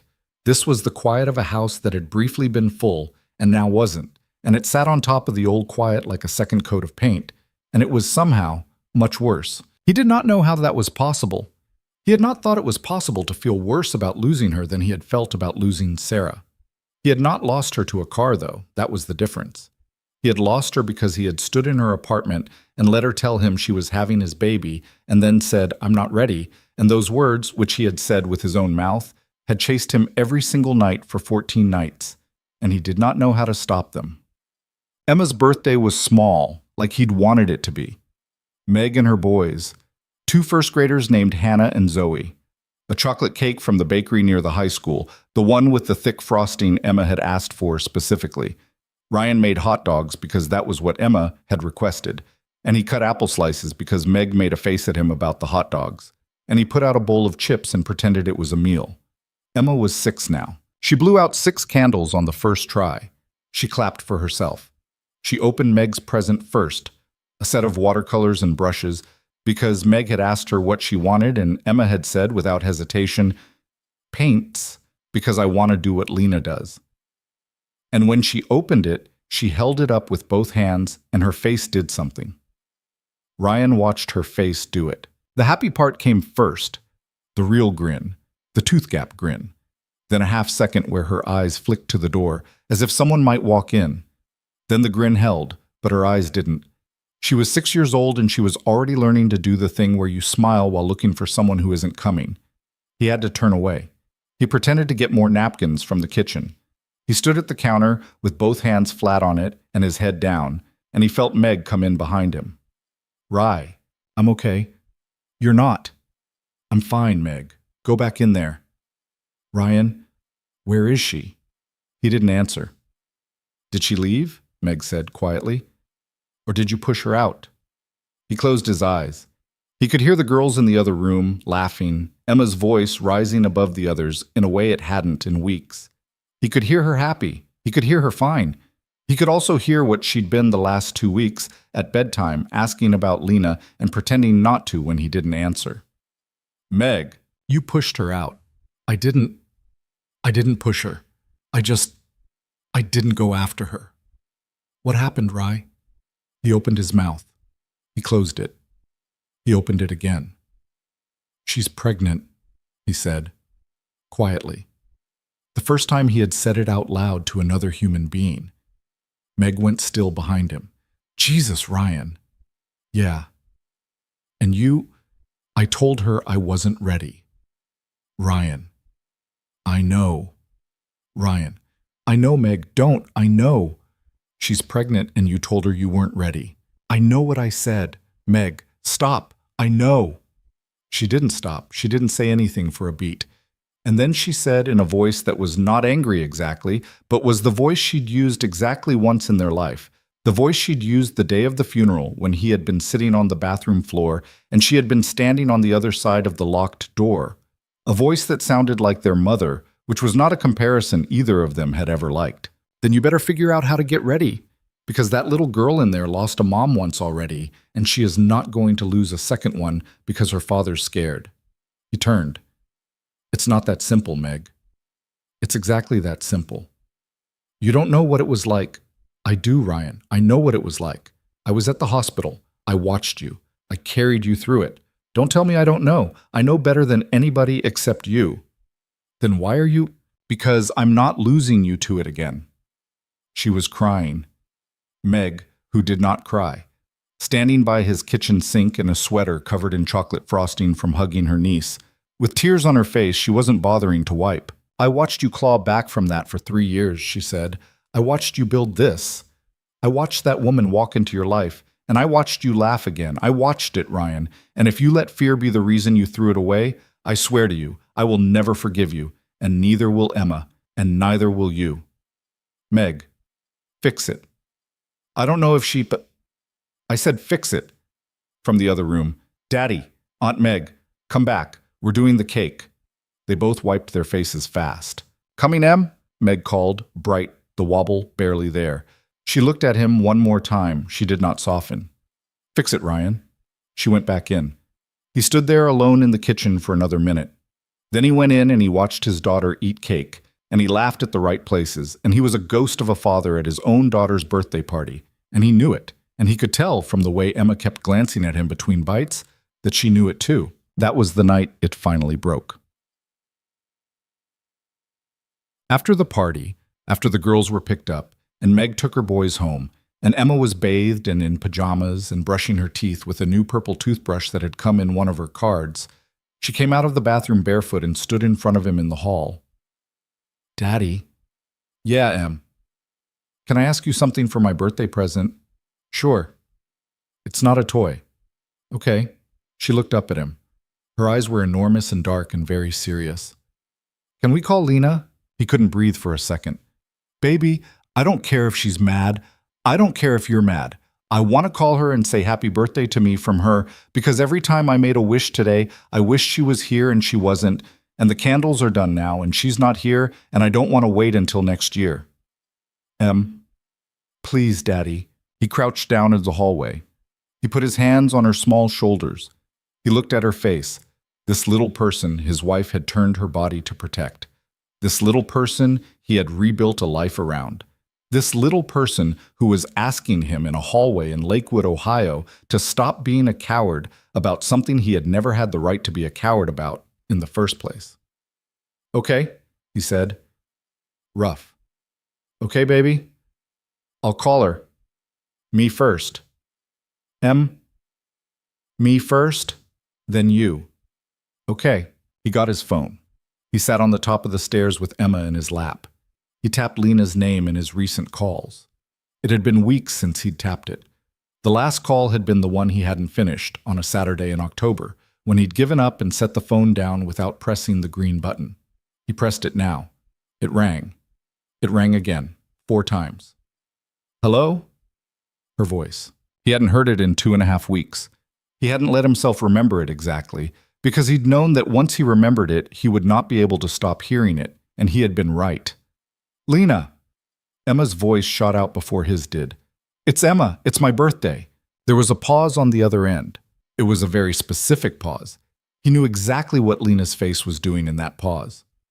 He had watched it do that 100 times, her eyes going wet, the corner of her mouth going up before she could stop it, the small, sharp breath. Hi, kiddo, Lena said, and her voice was a little wrecked. Hi, birthday girl. I'm 6. I know you are. I've been counting. Aunt Meg got me paints. Oh, she did not. She did. Good ones. In little tubes. And a wood box. Emma, that's amazing. I'm going to paint a picture and give it to you. Another pause.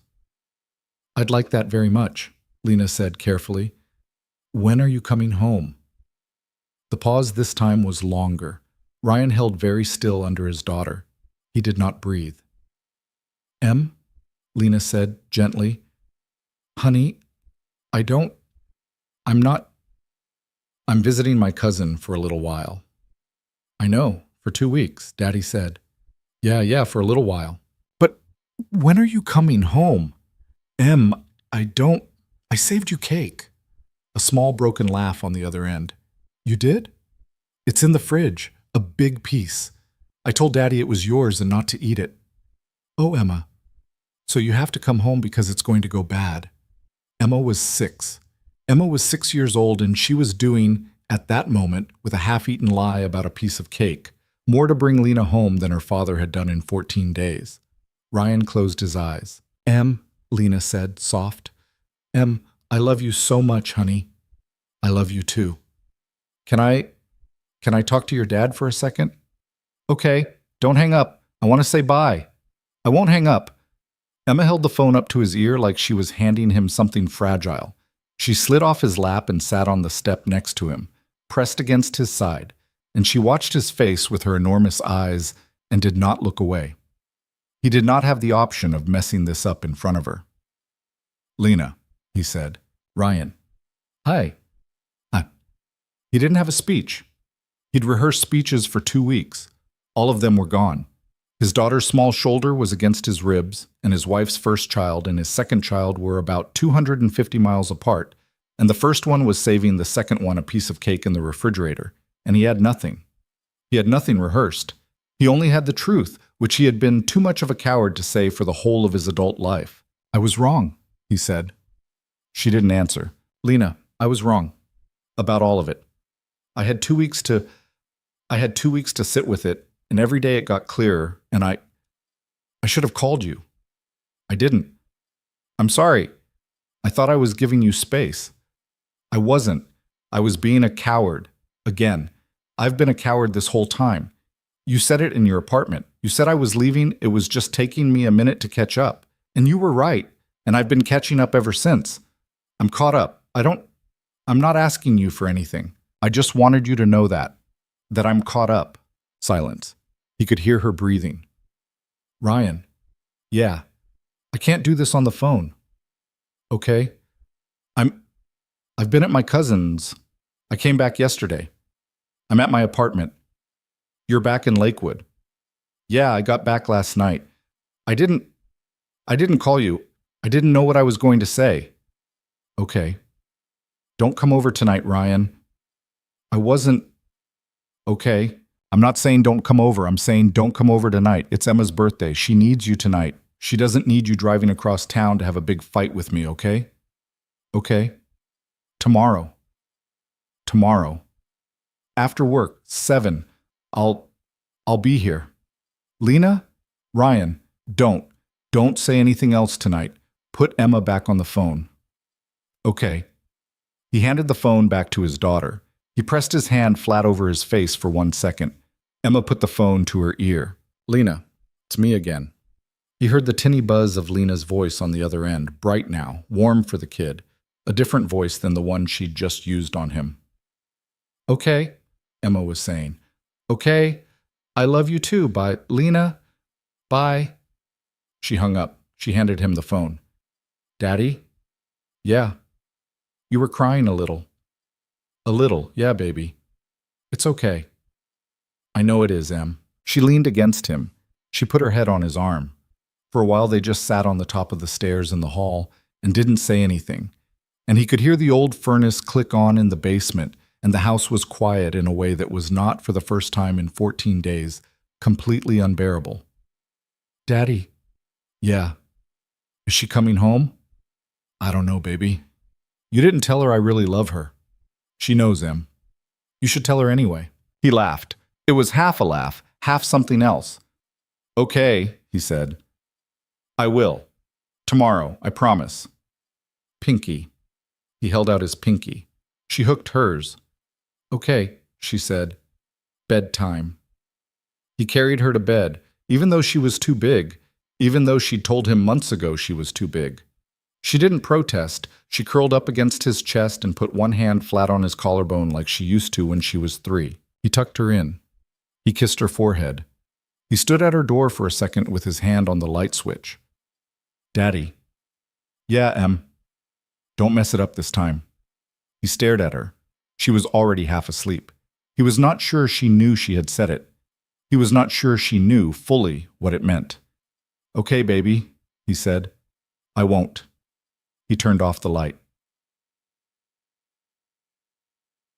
He didn't sleep that night. He sat in the living room in the dark. The photo of Sarah on the side table. The blanket on the couch that still, 2 weeks later, smelled faintly like Lena's shampoo, which he had not washed on purpose and was not going to wash. The window, where a streetlight was throwing a pale oblong onto the rug. He was not afraid. That was the strangest part. He kept waiting for the fear to come back.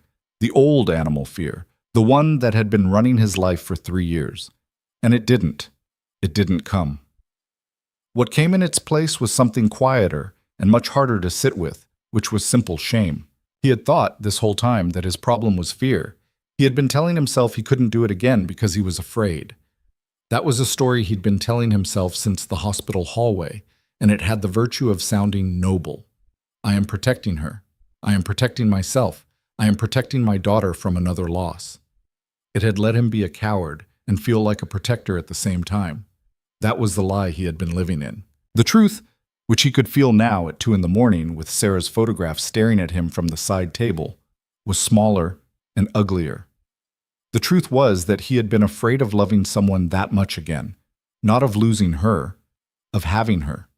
Because if he had her, if he really, fully, unguardedly had her, and Lena's shape next to his daughter in his kitchen every morning, and a baby and a whole new life, then he would be on the hook again, for the rest of his life, for everything. And he had not been sure he could stand being that vulnerable to the world a second time. That was the truth. He had told Lena, I can't, and what he had meant underneath it was, I don't know if I am brave enough to love you the way you deserve, because the last time I loved somebody that way, the world took her.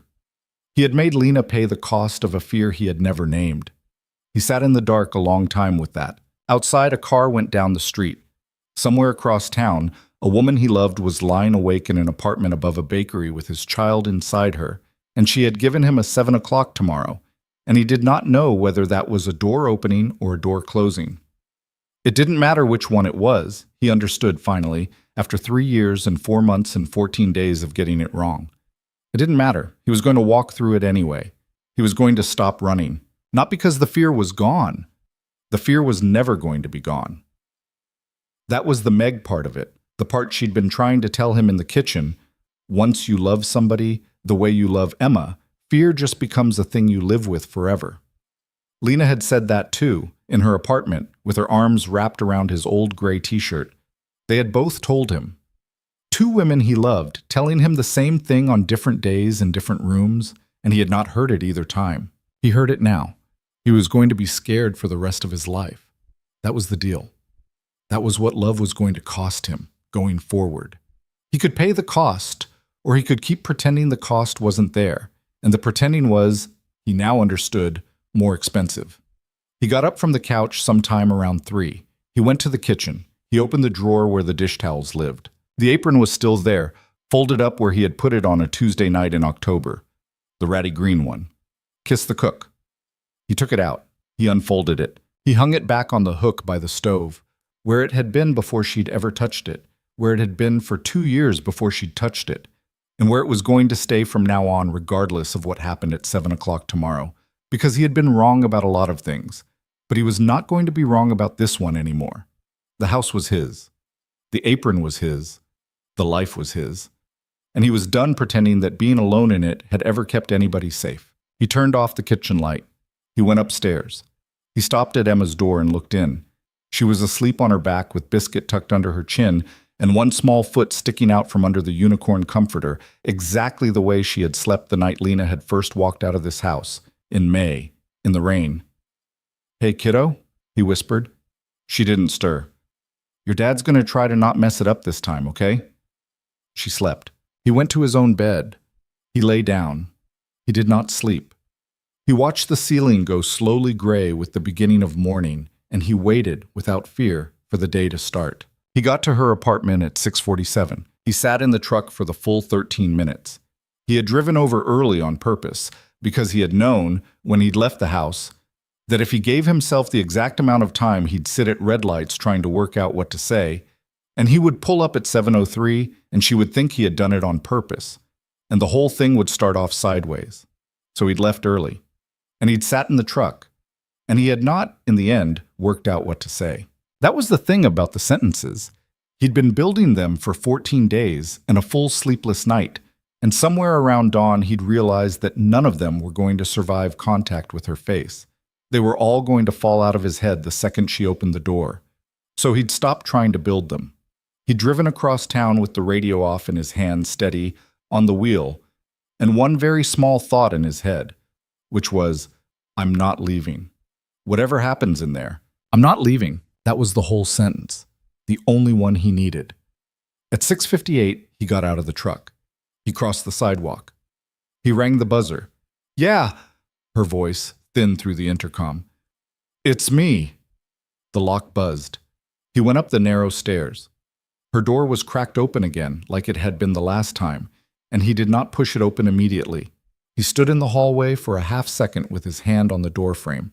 Then he pushed it open. She was in the kitchen, not the living room this time, standing at the counter in her sweatpants and a different shirt, a gray crew neck with the sleeves pushed up, and her hair was down for once, in a way he hadn't seen in weeks, loose around her shoulders. She looked tired. She looked thinner in the face than she had been in October.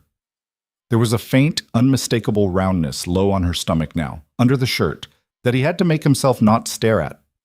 "Hi," she said. "Hi. Close the door." He closed it. "You want water?" "I'm good." "Tea." "Lena." I'm asking because I don't know what to do with my hands. It's not hospitality. I'm nervous." "Okay, tea." She turned to the kettle. Her hands were shaking, just a little, just at the fingertips, which was something he had only ever seen her hands do once in 6 months, on a Saturday in the rain, when she'd been standing on his porch holding a bag of oranges. He watched her fill the kettle. He watched her set it on the burner. He watched her turn around and wrap her arms around herself because the tea had given her about 40 seconds of business and then run out. "Lena, don't start yet. Let me go first." "Okay. Sit." He sat. At the small table in her kitchen, the one with 2 mismatched chairs. He kept his hands flat on the wood. She leaned back against the counter. She did not come to the table. She kept the counter between them, and he understood that, and he didn't push it. "Okay," she said. "Okay. I've been up all night.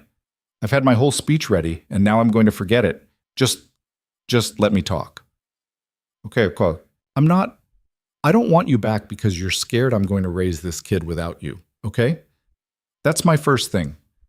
I've been in Columbus for 2 weeks, and I have thought about every version of this, and I could do it. I could. I'm not threatening that. I'm just telling you. I have looked at the version where I raise this baby by myself, and it's hard, and it's not what I want, but I can do it, and I've done the math on it, and I am telling you that because I need you to know I'm not here because I can't. I can, if that's what has to happen." "Lena, I'm not finished." "Okay. The reason I'm telling you that is because I need you to know that whatever we do from here, I'm not doing it because I'm scared of being alone. I lived alone before you. I can live alone after you. That's not the hold you have on me, if you have a hold on me, okay?" "Okay, good. Because the second thing I'm going to say is that I love you, and I want you, and I want this kid to have you. Both of those things are true at the same time. The first one is not a concession to the second one. I want you because I want you, not because I need you. You understand the difference?" "Yes." "Say it back to me." "Lena, Say it back to me, Ryan. I need to hear you say it." He took a breath. "You want me because you want me, not because you need me. You can do this without me. You're telling me that so I know you're choosing me, not settling for me." Her eyes filled. She blinked hard. She looked at the ceiling for a second and then back at him. "Yeah," she said. "Yeah, exactly that." "Okay. Okay. Your turn." He looked at her. Her hair was loose, her hands were gripping the edge of the counter behind her. The kettle was starting to do the low hum it did before it whistled. "I love you," he said. "Ryan, let me finish. I love you, and I've been in love with you since June, probably, maybe earlier, and I didn't say it for 5 months because I was too much of a coward. And when I finally said it, it was in your living room, 2 seconds before I did the worst thing I have ever done to another person in my life." She didn't say anything. "I've been lying to myself for 3 years, he said. "I've been telling myself that the reason I didn't let anybody in was because I was afraid of losing somebody again. That was the story. That was the story I told Meg, and I told myself, and I told a therapist for about 3 sessions before I quit. It was a clean story. It had a hero in it. The hero was me, being a widower, protecting his daughter, okay? I liked that story." "Ryan, but it wasn't true. The true thing is smaller than that. I wasn't afraid of losing somebody again. I was afraid of having somebody again. Because having somebody means you could lose them. And I had just barely clawed my way back from losing Sarah. And some cold little piece of me decided, without asking the rest of me, that we were never doing that again. Not losing, Having. I was afraid of having. That's the real thing. She pressed the heel of her hand against her mouth. And when you told me you were pregnant, Lena, I know what I said. I know. I've heard myself say it about 1,000 times in my head in the last 2 weeks. I'm not ready. I said it, and I meant it, and I walked out of here, and I told myself it was because I was scared for you. And that was another lie. I was scared of you. Because you were about to make me have the whole thing.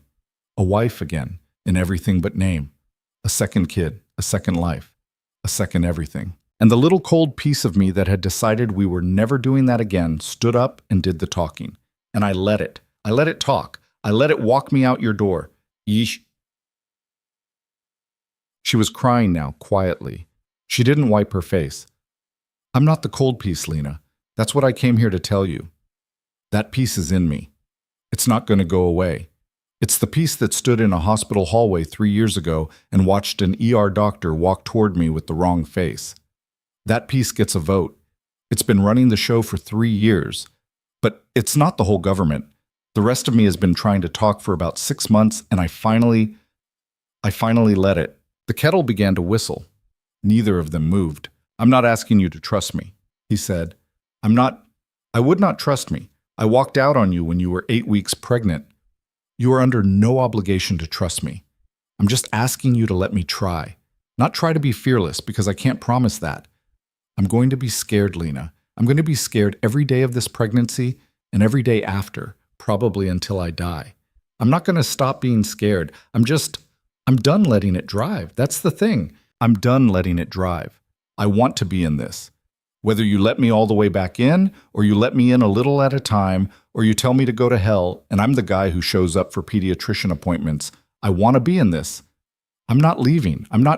Lena, I'm not leaving. That's the only sentence I brought over here. That's the only one I had. I'm not leaving.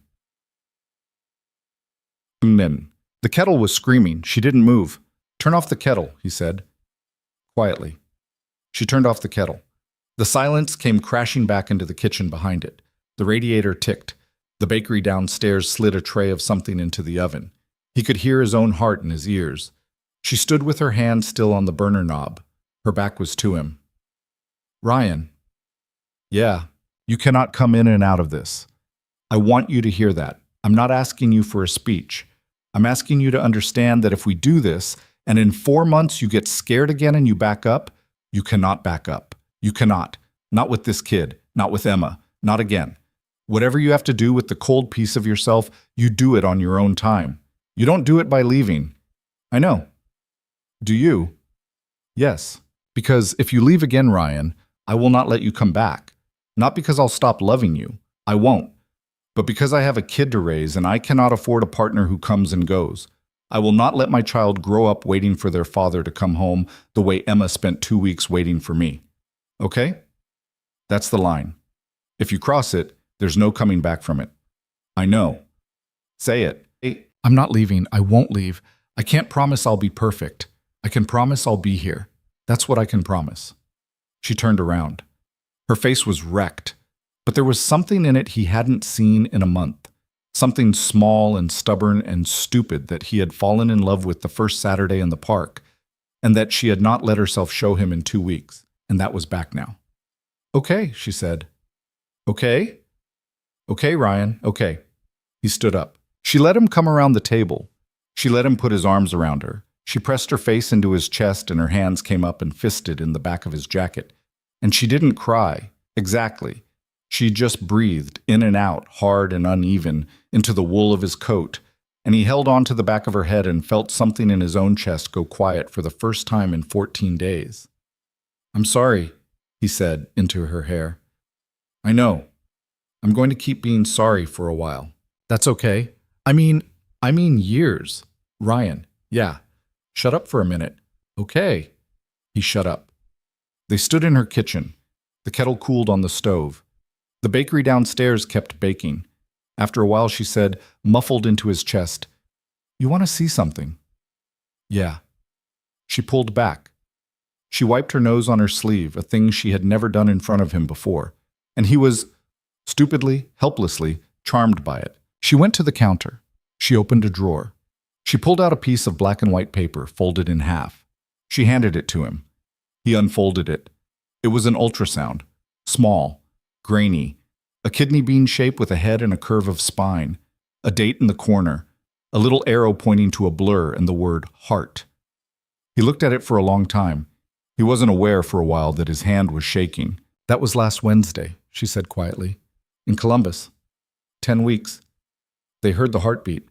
I didn't send it to you because I didn't know if I was going to. I didn't know what I was going to do yet. Lena. Yeah. Can I keep this one? I have a copy. Can I keep it? Yes. Ryan. Yes. He folded it very carefully along the existing crease. He put it in the inside pocket of his jacket, over his chest. He patted it flat. Then he reached out and put his hand, for the first time very light, on her stomach. She put her hand over his. They stood like that for about a minute. Come home, he said. What? Come home. With me. Tonight. Get in the truck. Come home. Ryan. Not forever. Not if you're not ready. Just tonight. Emma. Emma made me promise to bring you home. She saved you a piece of cake. She wasn't lying about the cake. It's in the fridge. She won't let me eat it. Lena laughed. It was wet and cracked in the middle. Okay, she said. Okay, just tonight. For Emma. For Emma. She packed a bag. He stood in her bedroom doorway and tried not to watch her pack because watching felt like pressing. She threw in the gray t-shirt she'd been wearing at her apartment that October afternoon, his t-shirt, and the sketchbook, and a toothbrush, and a sweater. She zipped the duffel. She slung it over her shoulder. She did not look back at the apartment when they left. He took her bag. He carried it down the narrow stairs behind her, one hand near her elbow without touching it, just in case. In the truck, she sat in the passenger seat with the ultrasound she had kept a copy of folded in her lap, and she did not say anything for about half the drive. He didn't either. He turned the heat on low. He drove carefully, more carefully than he usually drove, and at one point she reached over and put her hand on his knee and left it there, and he understood without needing to look that she had forgiven him. Not all the way. Not yet. But the beginning of it, the first crack in the wall she'd put up in Columbus. And he took that and didn't ask for any more. Emma was in the front window. He saw her before he turned into the driveway. She had pulled one of the kitchen chairs up to the window, and she was kneeling on it with her face pressed to the glass. Meg must have stayed. Meg's car was still in the drive. The front door flew open before he'd even cut the engine. Lena! Lena was out of the truck before Ryan had unbuckled his own seatbelt, and Emma hit her at a full run at the edge of the walk. And Lena dropped to one knee on the wet leaves and grabbed his daughter around the back and held on. And Emma was sobbing, and Lena was sobbing, and Ryan stood by the truck with his hand still on the doorframe and did not, for a long moment, trust his legs. Meg came out onto the porch. She took one look at the scene in the yard and turned her face away like she'd seen something private. Then she looked at Ryan. He met her eyes. She nodded, once. It was the same nod she'd given him at Sarah's funeral when he'd finally stopped trying to hold it together in the receiving line and had walked out to the parking lot to break down against a car. It was the nod that said, okay, you did it, keep going. He nodded back. The next 7 months were not a montage. That was the thing he kept thinking, later, when his life felt like a thing he could narrate. Movies like to make it a montage. A woman's belly getting bigger over a bright cut. A hand on it, a laugh, a sunset, a nursery being painted in sped-up time. Real life was not a montage. Real life was slow. Real life was, in December, Lena throwing up for 40 minutes in the downstairs bathroom with the door shut while Ryan stood on the other side with his forehead against the wood and felt absolutely useless. Real life was Emma, 4 days before Christmas, pressing her face to Lena's belly and saying, very seriously, hi in there, this is Emma. I'm going to be your big sister, so you have to listen to me. Real life was a January blizzard that knocked out the power for 2 days, and the three of them in the living room under every blanket in the house, eating peanut butter out of the jar because Ryan couldn't run the microwave. Real life was him waking up in the dark at 3 a.m. in February with his chest tight and his hands cold because he'd just dreamed about the hospital hallway again, and Lena, without fully waking up, rolling over and putting her hand on his chest and saying, I'm here, baby, Go back to sleep, and him not going back to sleep for 2 hours, but lying there with her hand on his chest and letting the fear be there without letting it leave the bed. He did not outrun it. He did not beat it. He did not graduate from it. He just stopped letting it move him. They did the 20-week scan in January. Lena wanted to know. Ryan, who had not wanted to know with Emma, found that he wanted to know with this one and was not sure what to make of that and didn't examine it too closely. A boy. Lena cried in the parking lot of the OB's office, sitting in the passenger seat with the little printout in her lap. Not sad crying, just crying. Ryan, who had cried more in the last 3 months than he had in the previous 30 years, didn't cry this time. He just put his hand on the back of her neck and held it there. A boy, she said. Yeah. Emma's going to lose her mind. Emma is going to be a nightmare. Lena laughed wetly. Emma is going to boss this child within an inch of his life. She already is. She's been doing it through your stomach for 6 weeks. What are we going to call him? He hadn't thought about it. He had, and he hadn't. Names were one of the things he had been carefully not letting himself get ahead of, because letting himself get ahead was how you jinx things, and he had not graduated from the superstition, even if he had graduated from letting the superstition drive. I don't know, he said. What do you want to call him? I had a name since November. I'm not going to tell you because I want to see if you have one too. Lena, I'm not telling you. Go think. He thought for about a week. He thought in the truck. He thought on job sites.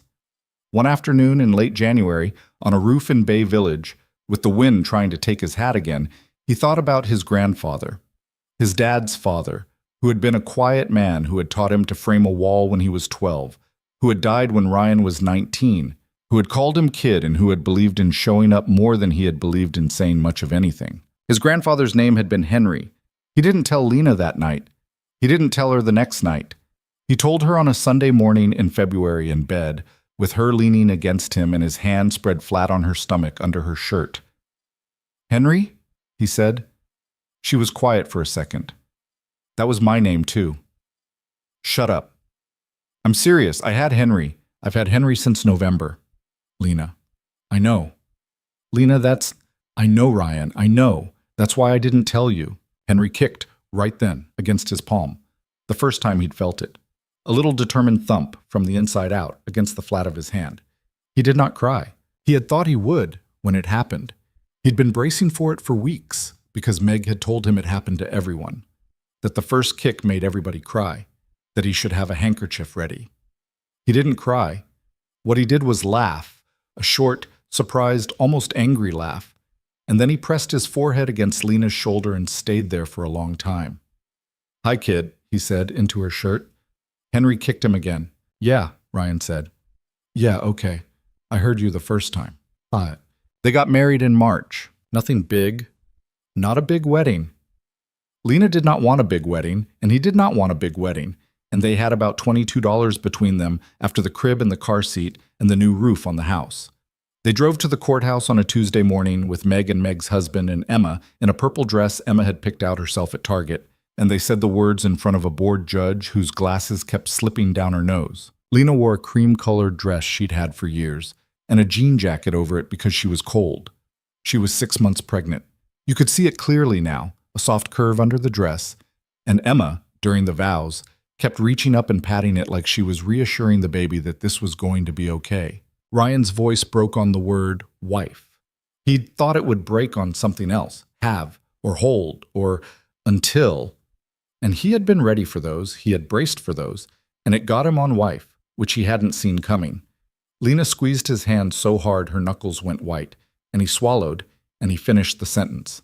Afterwards, they went out to lunch at a pizza place where the waitress gave Emma a lollipop for being the flower girl, and then they went home. That was the wedding. That night, Emma asked, for the first time, if she could call Lena Mom. She did it standing in the doorway of her bedroom in pajamas, with her arms crossed over her chest like she was daring somebody to tell her no. I thought about it for a long time, she announced, since February, and I want to because you're my stepmom, but I don't want to say stepmom because that's too long. And I can't really remember my first mom, which I feel bad about, but I can't. And I want to call someone mom, so I decided. Lena was sitting on the edge of the bed. She looked at Ryan. Ryan was standing in the hall, and his throat had gone tight, and he nodded at Lena once. A small nod. It was not his call. Lena said carefully. Honey, I would love that, but I want you to know something first. Your first mom, she's still your mom. She didn't stop being your mom because she's not here. Me being your mom doesn't replace her. It's an extra. I'm extra. Is that okay? Emma thought about it. I already knew that, she said after a second. I'm 6. I'm not dumb. Emma. Mom. Lena made a sound, half laugh, half something worse. She pulled Emma onto her lap and pressed her face into the top of Emma's head. And Emma, who was 6, patted Lena's shoulder like there. And Ryan leaned against the doorframe and watched the two of them and did not trust himself to say anything at all. Henry came in May, not on his due date. 11 days early, on a Saturday, because children are born when they are born and do not consult calendars. Lena was in the kitchen eating toast when her water broke, and Ryan was in the backyard putting up a swing for Emma that was long overdue, and he heard her call his name in a specific tone, and he was through the screen door before he knew he'd moved. Okay, she said, standing in a puddle on the kitchen floor in her socks. Okay. Ryan, don't panic. I'm not panicking. You're panicking. Lena, get in the truck. Megan came for Emma. Megan arrived in 12 minutes and took Emma's hand and said, Bright, we're going to my house for a sleepover, kiddo. And Emma, who could read a room better than most adults, looked at her father and her stepmother and said, Is the baby coming? Yeah, Em. Is Lena okay? She's okay, baby. Daddy? Yeah. Don't be scared. He stared at his daughter. Okay, Em, he said. Okay, I won't. Labor took 18 hours. They were the longest 18 hours of his life, and that was, he understood, saying something. He stood beside her. He held her hand. He did not leave the room. At one point around hour 14, a nurse asked him if he wanted to get coffee, and he said no, so fast the nurse laughed. Lena, in the middle of a contraction, said, Ryan, get the coffee. You look like death. And he got the coffee. And he drank it standing in the hallway outside her room with his back against the wall for exactly 90 seconds before he went back in. The hallway scared him. The hallway was the worst place in the world. He went back in. He stayed in. When Henry was born, he came out blue and silent for what felt like a full minute and was probably 4 seconds, and Ryan's vision went gray at the edges, and then the baby cried, a furious, full-throated, offended cry, and Lena laughed, wet and wrecked, and Ryan discovered that he was crying too, in the way he had not cried in 6 months, in the way he had not cried since the night Lena had come home with him from the apartment above the bakery. You did it, he said, into her hair. You did it, Lena. You did it. We did it. You did it. Shut up. Look at him. They put Henry on her chest. He was tiny and red and screaming, and he had an enormous amount of very dark hair, and he was, objectively, not handsome. Ryan thought he was the most beautiful thing he had ever seen. He leaned down. He put one finger against Henry's small fist, and Henry, without opening his eyes, grabbed it. The grip was surprising. It was a real grip. It was a hand. Hi, kid, Ryan said. Henry gripped harder. Yeah, Ryan said. Yeah, I'm staying. I know. I'm staying. And years later, and it was years, plural, by the time he looked up one afternoon and noticed, he stood in the backyard on a Saturday in June and watched 2 kids run across the grass. Emma was 11. She had opinions about everything. She was tall for her age and lanky in the way he had been lanky as a kid, and she'd started wearing her hair in a long braid down her back that Lena did for her every morning while Emma complained about the tightness of it, a routine the two of them had been doing for about 4 years, and that neither of them would have given up for anything. Henry was 5. Henry was a disaster. Henry was a menace. Henry had inherited Lena's laugh and Ryan's stubbornness and Emma's temper and had concentrated all 3 of them into one small, loud body, and he was, at this exact moment, chasing his sister across the backyard with a water gun twice his size. No fair, Henry, is too fair. Dad, Henry is cheating. Dad, Emma is lying. Lena was beside him on the back porch, leaning against the railing. She had a glass of iced tea in one hand. Her hair was shorter now, cut to her shoulders, because she said the long hair had been a hassle and Henry kept sticking things in it. She had a little more gray at the temples than she had 5 years ago. He had a lot more gray than he had 5 years ago. They had earned it. She elbowed him. You going to referee? Absolutely not. Ryan, let them figure it out. It's character building. That's what you said last week when Henry put a frog in her sneaker. And she survived. Character building. Lena laughed. He watched her laugh. He watched the way the late sun caught the side of her face, and the way her eyes crinkled, and the way she was still, after all these years, the best thing that had ever walked up to him at a park on a Saturday afternoon and made a joke about a cherry. Hey, she said. Yeah, what are you thinking about? He shook his head. Nothing. Ryan Carter, don't nothing me. You had a face. I was thinking. Henry ran into his leg, full speed. He did not fall down. He staggered a little. Daddy, Emma took my gun. Emma, give him his gun back. He cheated, Dad. Give him his gun back, Em. Fine. Fine. Henry, here, you're a baby. I'm not a baby. I'm 5. You're a baby. Mom. Both of you go play in the yard, nicely, or I'm taking both the guns. Okay, Mom. Okay, Mom. They scattered. They did not play nicely. They never played nicely. It was not in either of their natures to play nicely, and Ryan had come to terms with this about 3 years ago, and he no longer wasted any of his life trying to fix it. Lena looked up at him. She was smiling. Her iced tea had sweated a ring onto the wood of the railing. You were saying? He shrugged. I was thinking I spent a long time trying to build a life I could control. That's the whole thing. That was my whole project. Keep it small, keep it safe, keep it quiet. Don't let anything in that could take anything away. And I really thought, that was how you kept the people you loved safe. Keeping the door closed, keeping the life small. Ryan, I was wrong about it. She didn't say anything. She knew when to let him finish a sentence by now. It had taken her about 6 years to learn it. It had taken her longer to learn it than it had taken her to learn anything else about him, because he was not, on balance, a man who finished his sentences out loud. I'm not saying I'm brave, he said. I'm not.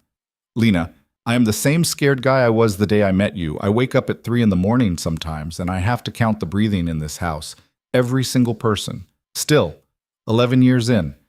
I count Emma. I count you. I count Henry. I check the smoke alarm. I still do that. I'm not cured of anything. I know you're not. But I'm not running the life from the fear anymore. That's the thing. The fear's there. It's always there. It's just not the boss of me. It used to be the boss of me. It's not anymore. Yeah. I was wrong about what love was for. I thought it was a risk you were supposed to hedge, that you loved people carefully, at the right distance, to keep from losing them. It's not a hedge. It's not a bet. It's just this. He gestured vaguely at the yard. Emma was now climbing the crabapple tree Henry had been told, 6 times, not to climb. Henry was below her, his arms up, shouting that it was not fair that she was bigger than him. The sprinkler was on in the neighbor's yard, and the sound of it was the sound of every summer of his life from here forward. It's just this, he said. It's just showing up. It's just being here. It's just not leaving even when you want to, especially when you want to. Lena set her iced tea down on the railing. She leaned her head on his shoulder. You're getting sentimental in your old age, Carter. I'm 38, Lena. Sentimental. Okay. It's a good look on you. He laughed. He put his arm around her. They stood there on the porch. Something he had not said to her, that he did not know if he would ever say out loud, because some things were truer if you didn't make them into sentences. She had not saved him. That was the story people liked to tell about women like Lena and men like him, and it was not true. And he had come to believe it was a dangerous story. Lena had not walked into his life and fixed him. He had been doing the fixing himself, slowly, badly, on his own, for 3 years before she ever got there. What Lena had done was harder and more ordinary. She had shown up. She had kept showing up. And one afternoon she had told him she was pregnant, and he had failed her, and she had let him come back. And that was the part the stories left out. That love wasn't the moment you walked in. It wasn't the moment you said the right thing. It was the part where somebody failed you badly and you let them come back. And the part where you failed somebody badly and they let you. The believing wasn't the miracle. The letting back in was the miracle. You could be taught it, and you could learn it, and you could get better at it, and some mornings you still wouldn't believe you deserved it. That was the deal. Meg had been right, in the kitchen on Emma's birthday, about the fear becoming a thing you lived with forever. But she had stopped the sentence one word short. The fear became a thing you lived with forever. And you lived anyway. And you picked the kids up from school anyway. And you kept the apron on the hook. And you walked out onto the porch at sunset 11 years later with a woman who had every right to have walked away from you and who, for reasons that were not entirely logical, had let you come home instead. And you put your arm around her and you watched two kids argue about a water gun in a yard that had been, once, a quiet place. That was the life. That was the whole thing. "Daddy!" Emma called from the tree. "Mom, come look. I can see the whole block from up here." "Come down from there, Em." "No, come see." "Em, you are not Tarzan. Come see, Daddy." Lena squeezed his hand. She tugged him off the porch, down the 2 wooden steps, across the grass. Henry ran at them and wrapped himself around Ryan's leg, dragged along like a leech, shrieking with laughter. Ryan walked anyway. He had learned a long time ago how to walk with a child attached to his leg. It was one of the skills of being a father, and it was not glamorous, and nobody gave you a medal for it, and he loved it more than almost anything else in his life. He got to the tree. He squinted up into the leaves. Emma was about 8 feet up, one arm around the trunk, the other pointing. "See, Dad? You can see like Mrs. Alvarez's pool and everything." "I see, Em." "It's a good tree. It's a good tree." She grinned down at him. Gap-toothed, 11 years old, his daughter, his first. "Don't fall," he said. "I'm not going to fall." "Emma." "I'm not, Dad." She didn't fall. She climbed down eventually, a minute later when she'd decided she was done with the tree. On her own terms, the way she did everything. She landed in the grass with both feet, and she looked at him, and she tilted her head, and she said, in a voice that was not a kid's voice anymore, a voice that was almost the woman she was going to be, "You're doing the thing." "What thing?" "The face thing, where you look at Mom and get weird." "I'm not getting weird." "You're getting weird." "Em, your brother is eating a bug." "Henry, put it down!" She tore off across the yard to save her brother from a beetle. Lena was laughing next to him, her hand still in his, her shoulder pressed warm against his arm. He stood in his own backyard in the early evening light. He had built, over the last 11 years, a life that he did not control. It was loud. It was imperfect. It was not what he had planned. He had planned, at 32, a small, quiet existence with one child and no surprises, and instead he had 2 kids and a wife and a mortgage he'd refinanced twice and a dog he'd sworn he didn't want, and had bought anyway because Henry had asked for 2 Christmases in a row, and the dog was, at this exact moment, barking at something in the hedge, because the dog, whose name was Bandit, barked at approximately everything. It was a mess. It was the best thing that had ever happened to him. He did not, in the end, control anything. He had finally stopped pretending he did.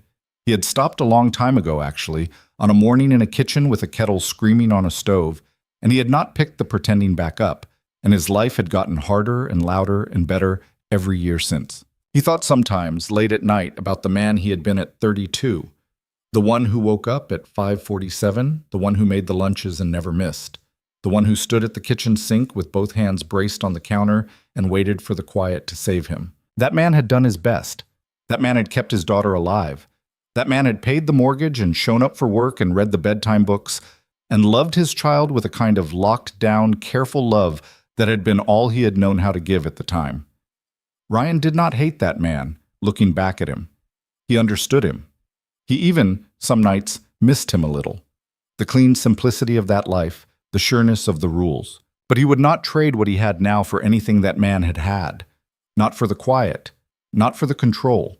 Not for the illusion of safety. Because the man at 32 had thought he was safe, and he hadn't been. And the man at 38 knew he wasn't safe. And somehow, knowing it, could finally put his arm around his wife on a June evening and watch his kids chase a dog around a yard and feel, for the first time in his life, that he was all the way here, all the way in it, not holding anything back, not keeping a piece of himself in reserve for the next disaster. He had stopped keeping the reserve. That, he thought, watching his son try to wrestle a beetle away from his daughter, while his dog barked at nothing and his wife laughed in the slanting light, was what courage actually was. It wasn't the absence of the fear. It was being afraid and standing in your own backyard with every person you loved within arm's reach and not keeping any piece of yourself in reserve for the moment when they might be taken away. You gave all of it. You gave it even though you knew, especially because you knew. Dad. Yeah, Em. Can we have pizza for dinner? Yeah, Em. Mom. Yeah, kiddo. Can we have pizza for dinner? Your dad already said yes. I wanted to make sure it counted. Ryan laughed. Lena laughed. Henry, still holding the beetle, shouted "Pizza!" at the top of his lungs for no discernible reason. Somewhere, a long way from this backyard, and a long time ago, a 29-year-old man had stood in a hospital hallway with blood on his shirt and decided he would never let himself love anyone like that again. He had been wrong about that. He had been wrong about it for 3 years, and then he had been a little less wrong about it for 6 months. And then he had been wrong about it in the worst possible way for 14 days in October. And then, slowly, imperfectly, one ordinary evening at a time, he had learned to be right about it. The right thing was small, simpler than he'd thought. The right thing was stay. That was the whole thing. You got scared. You stayed. You got angry. You stayed. You got wrong. You stayed. You stayed on the nights when it would have been easier to go. And you stayed on the mornings when you woke up tired of staying, and you stayed when the fear crept back in at 3 a.m. And you stayed when your wife was in a kitchen 11 years ago telling you she was pregnant, and you felt the old, cold piece of you start to talk, and you listened to it talk, and you let it finish, and then you stayed anyway. That was love. Not the feeling, not the walking in, the staying. He pulled Lena in against his side. She tilted her face up to his and he kissed her quickly, because his daughter was watching and would make retching noises for the next 15 minutes if he kissed her for real. Pizza, Emma announced.